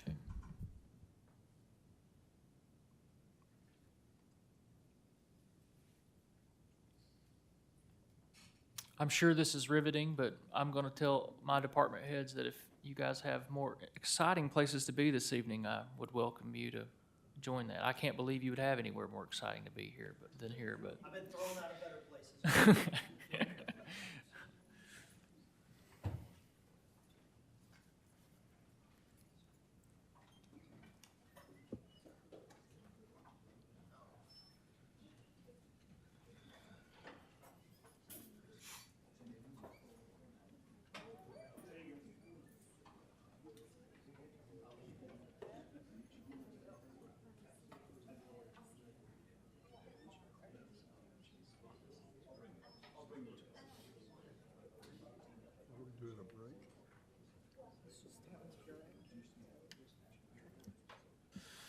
All right, Justice Simons? I think JP Ecke already kind of teed us up for this, and maybe this is just a reiteration of the same question, but what's the magic number? Like, what are we aiming for this year? You mentioned that, 97 million was the budget last year and 112 is the ask this year, and obviously that's unsustainable. The 400 and something thousand that would be left in the unappropriated, it shouldn't be comfortable for any of us. So are we at a minimum first step? Let's try to get that to 3 million and then see where we can continue cutting. Like, gosh, even if we take another 2.5 million out, we're still jumping up $13 million from last year. It's like, are we gonna eat this elephant one bite at a time, or are we just gonna sit around and hope that the numbers change? Yeah. I don't have like a target number in my mind, whether that be the total budget, the growth that we'd like to see, or what is the balance in the unappropriated general fund amount. I don't have that. I will say that we're not unlike every budget year. We're in uncharted waters, to say the least, and especially as we're seeing this growth and everything. But yes, I would love to see that unappropriated general fund number higher than that, just because, once again, it doesn't take anything abusive or nefarious to eat that number up. I mean, it could just take some things that we're not seeing. I mean, this is a dynamic organization that changes almost daily, and so there's going to be unforeseen costs. So, yeah. I've been on this court for 3 years, and I'm fairly safe in saying, like, almost every year there's some kind of unexpected $1 million something. An oversight, an unexpected expense, Mother Nature. Yep.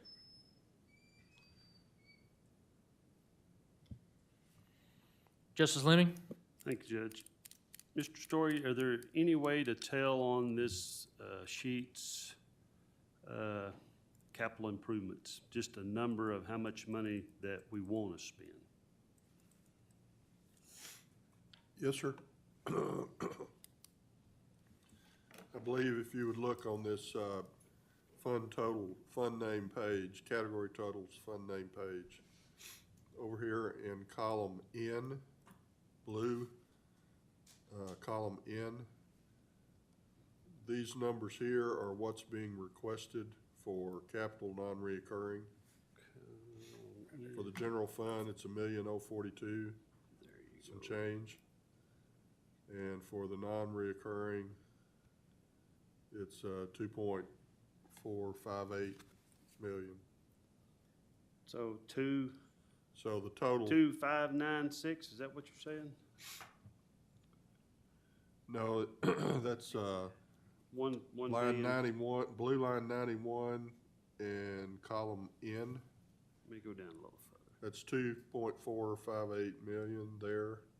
That does not include the general fund, which is up above that. And that's 1.042 million. So rounded. Altogether, 3.5 million. 3.5 million of wants. That's not what we have to have, just wants. Yes, 3.5 is down on line 97, blue line 97, column N.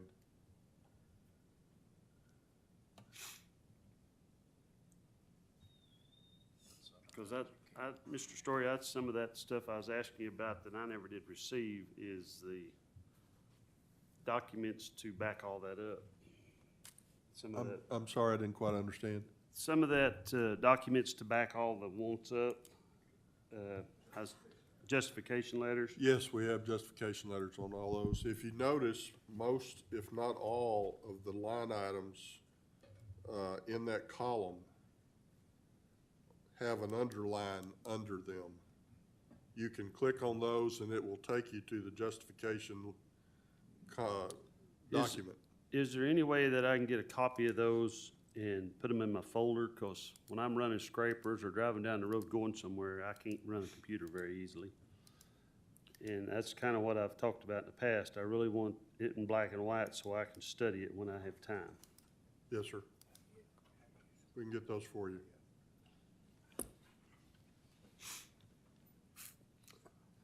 Documentation letters have been provided each meeting, so you'll have some redundancy. Some redundancy. I've had a few right at the last minute that were justification documents. Well, you've done good getting me my copies that I've asked for, and I've got them all in my book now, but I'd sure would like to have the justification letters too. Yes, sir. I appreciate it.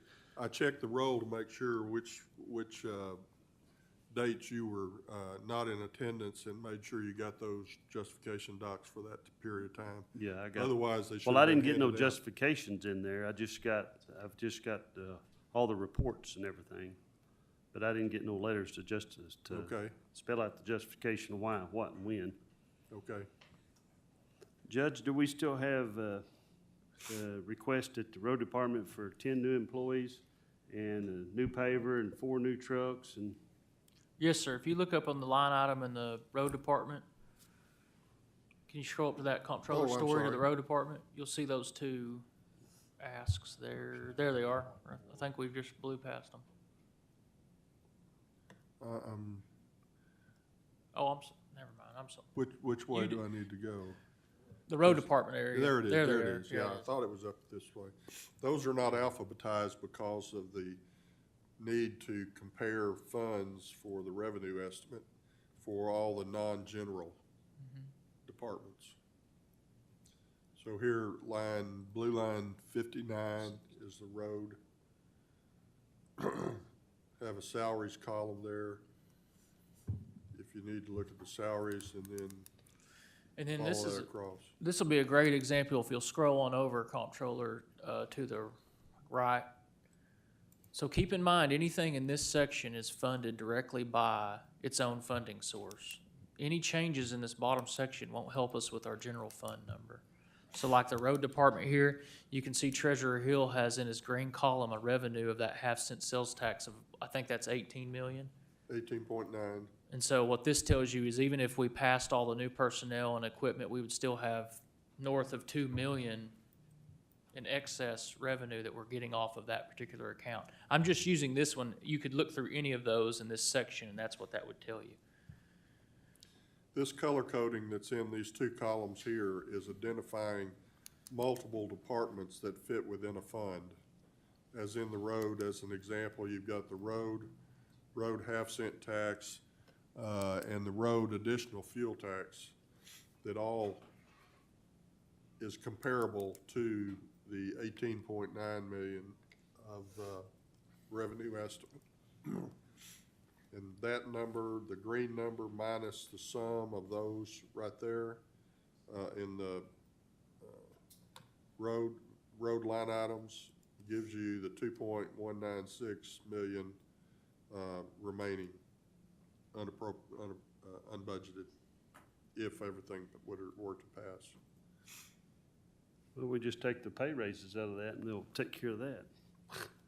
But we can't do that, correct? That's out of the road department, not the general fund. The 4% COLA that's asked for the road department don't come out of that fund, does it? Yeah, it does. It comes out of that? Yeah, if Is you that do, figured in that and still leaves $2 million? yes, sir. 2.196? Okay, thank you. And it might come up in the actual question. It's important for us to have some sort of reserves in the road department fund, just like everywhere else, for unexpected things, that type of stuff. But also, Dr. Russell pursuing all these grants for our infrastructure, all of them usually require a match. And that's what I would consider coming out of where that would come from. Justice Dennis? Thank you, Judge. I want to go back to the employee insurance. I just feel like that is such a large increase on our insurance. I just don't understand. I know it's Blue Cross Blue Shield, but that's just an awful lot of increase. That's $100 a month per each employee. And, I don't want to not take care of our employees. I just don't want to take such good care of Blue Cross Blue Shield. Are we looking anywhere else, or does he look anywhere else? Or, how does that work? Yeah, an independent. I love competition because competition keeps prices down. Yeah, an independent consultant like that, we're gonna look wherever we can. Now, Blue Cross Blue Shield is the biggest player, Oh, yes. so it's very Well, much to our advantage. I Now, think in our I meetings. use them for an example. I don't see that on our, we have Blue Cross Blue Shield on my Mm-hmm. wife, and they've been fantastic, but we're not seeing that kind of increases for her, and she's used it a lot. Pardon? Yeah, And I respect your opinion. You're the insurance man, so speak up for me. Tell me why this is so high, and then also our other insurances are so high, or gone up so much. If someone could, I'd love to have an explanation. Justice Simons? Commensurate risk. Commensurate risk. You spread the risk out over the population that you're insuring.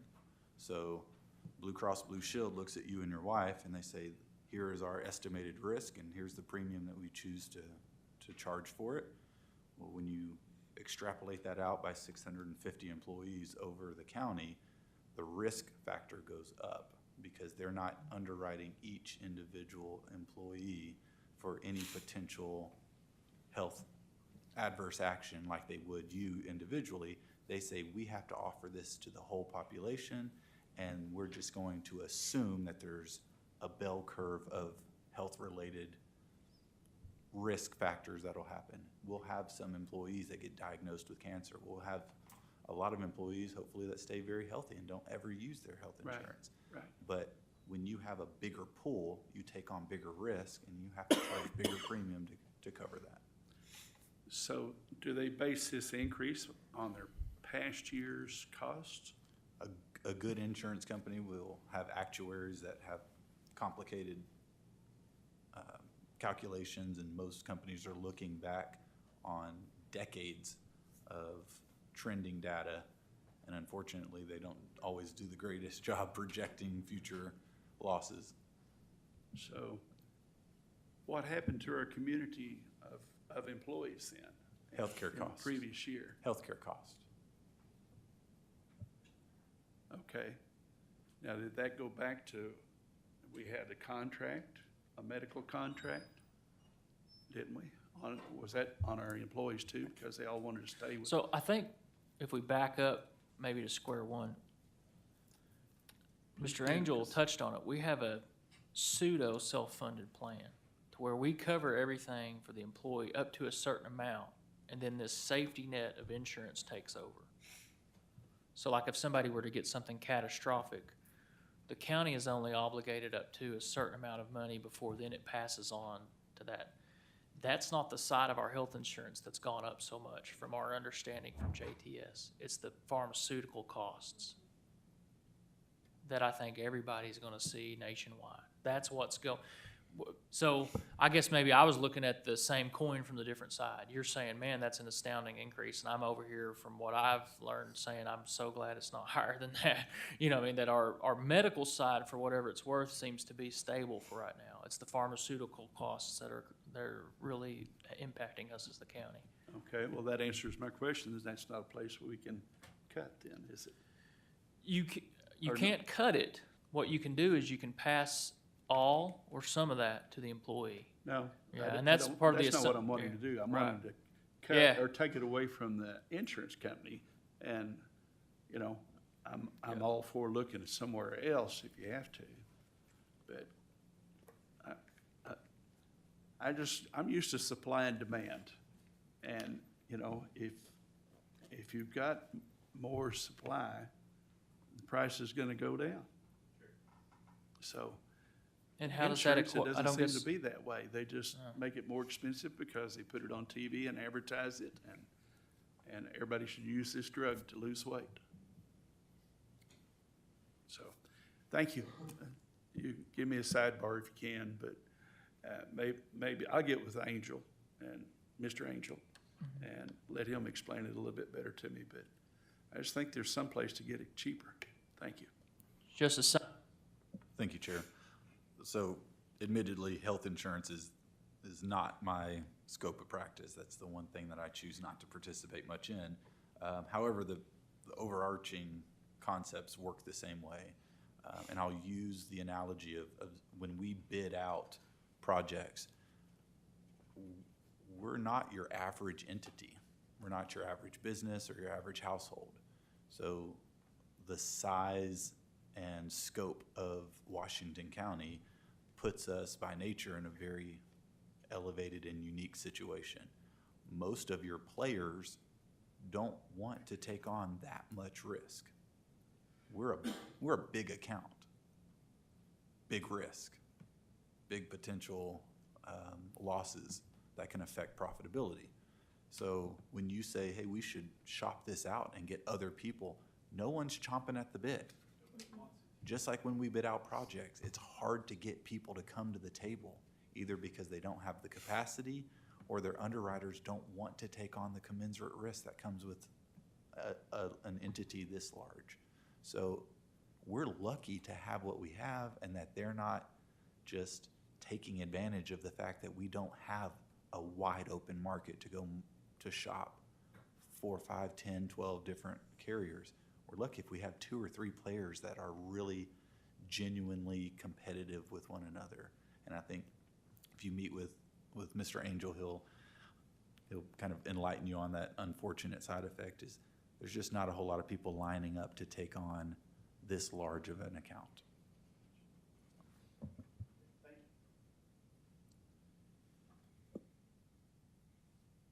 Justice Ecke? Thank you, Judge. When do you want us to look at specific budgets to question them? And I have a question every year about the animal shelter and the overall budget. Okay. So every budget cycle, I always say people are more important and our employees are more important than the animals, and I love our animals. I have some, inherited some. But this overall budget, since I've joined the court, is now at $936,233, and I think it was $320,000. And I know, and I see a lot of 5% inflationary increase, budget increase. I think this is somewhere that we need to tighten up our use of chemicals and janitorial supplies. I do have a question regarding overtime or holiday pay, increase in staffing. No, increase due to change in comp time policy went up 1,900%. I would invite you So absolutely if you want me to to do get this with Director individually. Ledgerwood. She can definitely give you more insight into her operations there. The overtime amount is my fault. And I want to really be very clear about this. Chief Johnson and I have declared a policy in our departments. We do not want to accumulate comp time. Or for some people, call that paid time off. Right. I want, if you work overtime, I want you to be paid for that overtime. Essentially, my goal is that we're settled up square as a county every pay period with our employees. Because what we saw in our departments was that the accumulation and the management of that comp time gets very chunky. Yes, it does. And so we have told all of our departments who historically don't usually have overtime. The animal shelter is different because they are a 24/7 operation. They do sometimes have holiday pay and overtime, but that increase is probably due to our new policy saying, we don't want you to accumulate comp time, we want you to pay the overtime. Okay, so we'll get together on that as far as overtime. How much overtime do they have right now that warrants that much? The other is, of course, increased staffing due to holiday pay. And I understand labor has gone crazy right now, everywhere. It's nonsensical. But the 5% inflationary costs on everything, just straight across the board, I think we need to look at that and tighten our budgets regarding what we're spending. Now, pet food, I understand, it's gone up. Yes, it has. But I would like to get some of these controllables. How much chemicals do we use to clean? And you don't just use Clorox as a cleaner. It's not a cleaner, it's a sanitizer. So don't throw a whole half gallon of Clorox on the floor thinking you're cleaning it, because you're not. But I think there's a lot of areas in this budget, and we really need to get a hold of this, because you're inching up every year to $1 million animal shelter budget. I very much, Chief Johnson, do you want to address this? And I think, and for the record, Angela Ledgerwood, Director Ledgerwood, does a great job. I'm not disparaging her management or her leadership down there, but these costs need to come down. Chief Johnson? Thank you, Judge. If every department in this county was run like Director Ledgerwood runs the animal shelter, we wouldn't be having a discussion. You'd have already approved the budget and we'd have gone home. Justice Ecke? Well, thank you. Then she needs to get a template and distribute it to everybody else, so that way we can have a well-run county. Thank you. Justice Coger? Thank you.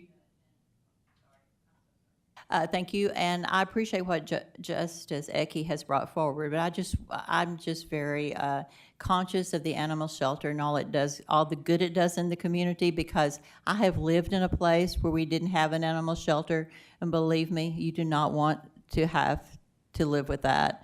And also, I think, taking care of the animals, that takes care of people also when we take care of the animals. And I just want us to be to remember that. And it's not just that we're, talking about an animal shelter. We're talking about the reach that it has in the community and how it helps people, and also not just the animals. Thank you. Justice Lemming? Thank you, Judge. I just want to, what Lisa was talking about is inching up, and our ambulance service, their budget's $850. I mean, which one's more important? It's 1.4 million in this budget. The numbers I seen was still under that, but. I don't know what you're looking at. I'm telling you right now, it's 1.4 million. It needs to be. Another one of those fixed costs that we weren't able to control that I forgot to highlight earlier. Oh, sorry, Justice Dennis, I was waiting on a green light, I didn't see. Well, I wanted to say a little bit on that too, on the animal shelter or anything. We need to be careful about what laws that we enact. Otherwise, they're doing what they're told to do by the laws that we put in. Well, I think some of our laws are way too strict. I mean, gosh, leave the cats alone. I mean, a lot of them were feral cats to begin with, and I know they mark them and then take them back out and then put them in the same place that they were.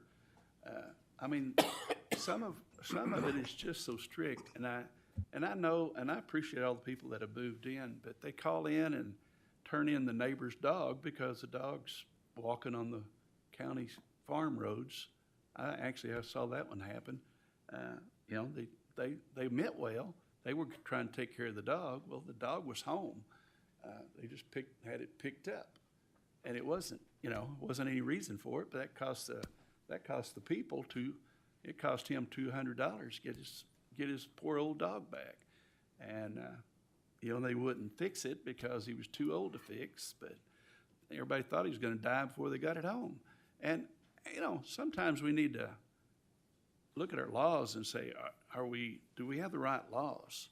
Otherwise, we expect them to obey, live by the law, but at the same time, sometimes we need to look at our laws and say, do we really want that to be what we do? So I just have that one stuck in my craw, I guess. So, thank you. Justice Simons? Thank you, Judge. It's something I've asked every year, and I don't know if I've ever gotten a bite on any of it, but obviously it's a lot to take in, and we're always looking at ways to decrease spending, but what options are available to us as a county to increase revenue outside of new taxation? Is there ways to further leverage county assets and increase revenue? I mean, I feel like we do a pretty good job of being efficient with the assets that we have, but is there opportunities that we have overlooked? Or I would say that I've generally explored that. The problem is you wouldn't imagine the myriad of state laws that prevent us from doing a lot of, I would say, creative things in that arena. So maybe that's a good thing, but it's a bad thing for us, if that makes sense. Sure. I don't have a good. You've asked me that before, and I've never had a good answer for you. Just because we continue to explore that, but we haven't found anything.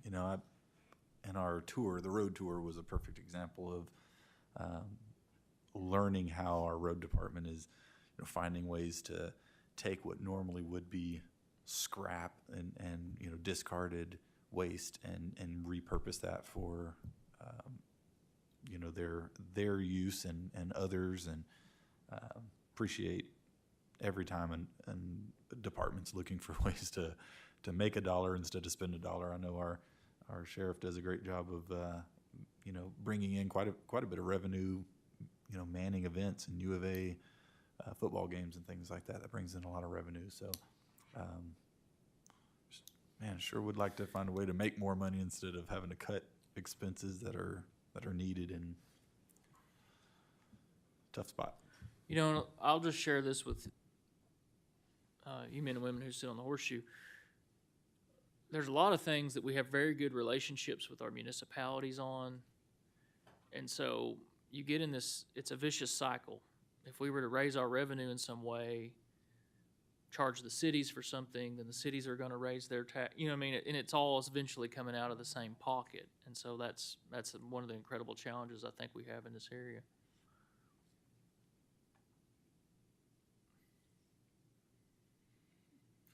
Well, what's the pleasure? I guess I'm kind of hearing that we need to go back and continue to whittle on this with the quorum court. From the quorum court, that's what I'm saying. I invite all of you, ladies and gentlemen, to ask us questions, keep emailing us, calling us, letting us know what questions could help you guys out. Justice Ecke? Thank you. I did, with all due respect to the sheriff, if y'all can make do with 5 trucks instead of 11 trucks. You see what I'm saying? And I know it's hard because you have to ask, but look at it, because it is the biggest budget. I'm not going to tell you what to do or how to do it. And I know you all have looked at it carefully, and I don't want to single out just that, but there is a lot of capital outlay. And if we can stagger it one year to the next year to the next year, that y'all get the equipment that you need, or does it have to do with ordering them and then waiting for them? I know you've run into that, but just throwing it out there any way that we can, and we'll help any way. Thank you. Justice Wilson? Thank you, Judge. I know that some of these departments have probably scaled things back to what they feel like is bare bones now. But it sounds like we're asking them to take a look at some things some more, and I would support that. It also sounds like, to me, that nobody on this court wants to not take care of our employees. They've had a raise. We've got the COLA figured into this. I know when I was a high school principal and dealt with budget, if a teacher gave me a requisition for $1,000, $2,000, whatever for the next year, I would go to them and say, you know, the board gave everybody a raise, and we can help them and say thank you by cutting back somewhere else where we can. And when we framed it like that, I never had anybody who didn't cut the request back because they were looking at it, you know, from a different way. Maybe we need to do that in some departments. Maybe it's already been done.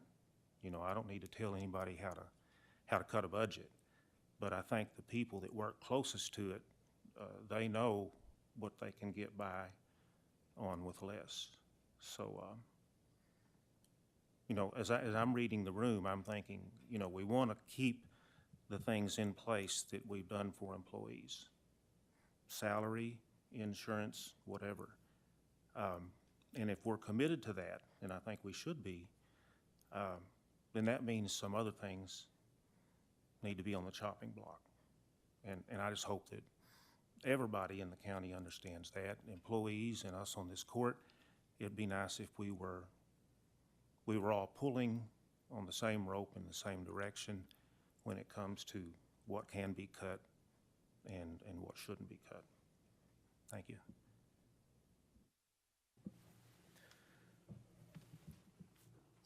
Justice Dennis? Thank you, Judge. So it sounded like you were having it open for a motion to approve this. Is that correct? Or what, I guess what I was leading up to is what's our timing? Don't we have to have this done by a certain time? We have to have this passed by the end of the year.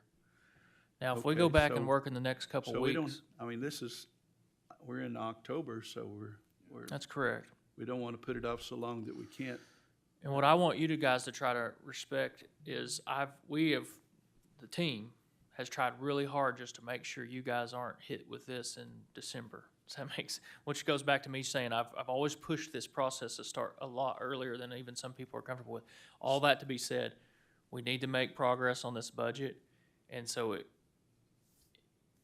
if we go past next finance and budget meeting in November, and to me, we do not have a consensus and a budget that we feel comfortable with, we will have additional meetings in November to get this accomplished. So that's not only, yeah. I mean, just because I don't want you guys to get into December and feel like you're being forced to do something that you were not prepared to do. I've seen it Yeah. before, yeah. Well, that's a whole nother issue that we have to have it passed by state law by the end of the year. So do but we not have to read it so many times? You have to have 3 readings in quorum court unless there's 10 votes. It's an appropriation ordinance. I move we approve the budget, move it on to the full quorum court. At least that gets it, so I'll make that motion, but I'll explain that motion. That puts it on the table so that we can do something with it. Otherwise, we're just having a discussion and you really don't have the right to do that discussion. So that puts it on the table, and if we're not ready to, you know, at least that lets them know we're for it or we're gonna change it. So I make that motion. Okay, make a motion to have this written into ordinance and forwarded to quorum court. Do I have a second to that motion? I believe that dies for lack of second. But that lets us know where we are. Yes, absolutely does. Okay. Oh, sorry, Justice Dean. Yeah, I just hope that everybody here takes into consideration too the growth that's going on here. And I know the county department have had the same amount of employees for over 20 years. We've way exceeded that. The same with the sheriffs. You know, they are lower paid than anybody in the state, I believe. And they deserve more. So, you know, I hope everybody looks at the growth and what's coming when you base your judgment on this. Thank you. Justice Simons? I'd feel a lot more comfortable leaving here tonight with a goal, even if it's an initial goal of, hey, we're looking to cut X million dollars out of the requests. And then we can start dialing in on where we can start making those cuts. But if we just sit here tonight and leave here without setting a goal and hope that our department heads and electeds come back and find the money, I think we're going to be sitting here in 30 days and not be anywhere near where we need to be. And then that really sets us up for failure, both on a time frame, but being the ones that have to come in and tell people what to do instead of set a goal tonight, let our department heads and our electeds know that, hey, this is the goal, and hopefully proactively they will go back into their budgets and see what kind of prioritization they can make. But to leave here without a goal with the time frame that we have, I feel would be a misstep.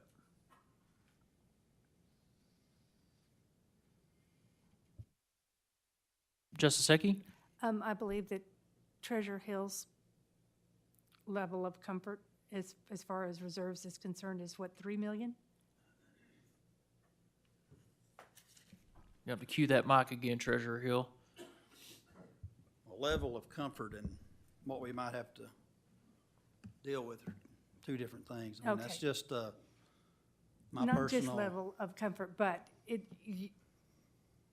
your valued experience and knowledge says should be your goal. I always look for 3 million over there. Okay, then that needs to be our goal. But also, you got to understand the reserve fund. That's what's funded that reserve fund for about 4 straight years, is unappropriated reserves. So just this year we may be a little short, but 14 million over there helps you sleep better at night. But as Judge Deacon says, we don't want to get into it Okay, so. unless we have to. So if this budget were to pass the way it is at, 1 point, what is it, 5.8, 1.6? What's the general reserve right now? I think it's 483,000. 483,000. No, I wouldn't be comfortable with that. no, me neither. Million and a half, maybe a million and a half. I thought it was 1.5 million. I thought it was almost 1.6 is what I'd I seen those think- numbers earlier like you did. It I was think- earlier, yeah. Okay, I think that the message that I want to communicate is the level of comfort. You know, if we can get it to 2, you know, and this is an exceptional year, or even 1.6, because it's an exceptional, but we're not setting precedent for future budgets. The responsibility, the message that I think I will say for myself as a member of this court to the elected officials and department heads is, you find it. I'm not going to micromanage and tell you what you need to cut and what you don't need to cut. But that is our goal, and to keep in communication with one another, and y'all need to collaborate on this to get these numbers up for the overall good of the county. and no Pepto-Bismol has to be bought for anybody. Okay, and so that's a responsibility of everybody else. We just have to look at it and approve it. Also, I just wanna, I'll defend all the tiny budgets out there, because we have one, but all departments aren't created equal. as I far know. as- You don't far have as the template, no, but I understand that, but there are those that can. And they need to collaborate with everybody else and get it in line. And see where we are at the next meeting. But that needs to be our goal. My personal opinion, I prefer 3. Can we do $1.5 million? Because that's just adjustments to the year, Sure. and that $1 million surprise you were talking about. So, So there we are, 3. And if it's half that, we need to find it somewhere, and everybody needs to participate in doing it. Small budgets like 3 employees, I think we understand. But it needs to be done, I would say no less than 1.5, but that's just my, right. See, I don't My even opinion. feel comfortable at 1.5. When I saw I would 1.58, prefer I 3. would, no, we can't, that's not sustainable, sorry. But, and hopefully when I look at revenues here in the coming weeks, okay, maybe that can add some, I don't know. Like I That said, sounds good. I don't have the numbers from the But- state yet. but right now, that's gonna be our target. Would you feel comfortable with that being our target to satisfy Justice Simon's What number? 3 million, 1.5 to 3 million, 1.5 at the bottom. bottom, top 3 million? Okay, Again, that's just my opinion. and you're the elected official who makes those opinions that we value. And see where we can go from there. But I'm not gonna tell any department what to do and how to do it. They need to be the ones to bring it, because they're the stakeholders in all of this, and they know the departments better than I do. Thank you. You're welcome. Well, I think we've gotten everywhere we're going to get to tonight. We'll keep in good contact, be on the lookout for any additional meetings if we feel like we need to call those. And without objection, we'll move on to public comments. Last item on the agenda is a 12-minute public comment period with 3 minutes per person. Any public comments this evening? With that, we're adjourned. Oh, wait. Wait a minute, just saying, like, key up. Oh, sorry. 8, 9, 10, and 11 on the consent agenda. I have a motion to pass items 8, 9, 10, and 11 to the consent agenda by Justice Zeki, a second by Justice Dean. All those in favor? Aye. Those opposed? Items number 8, 9, 10, and 11 will move the consent agenda. With that, we're adjourned. Thank you.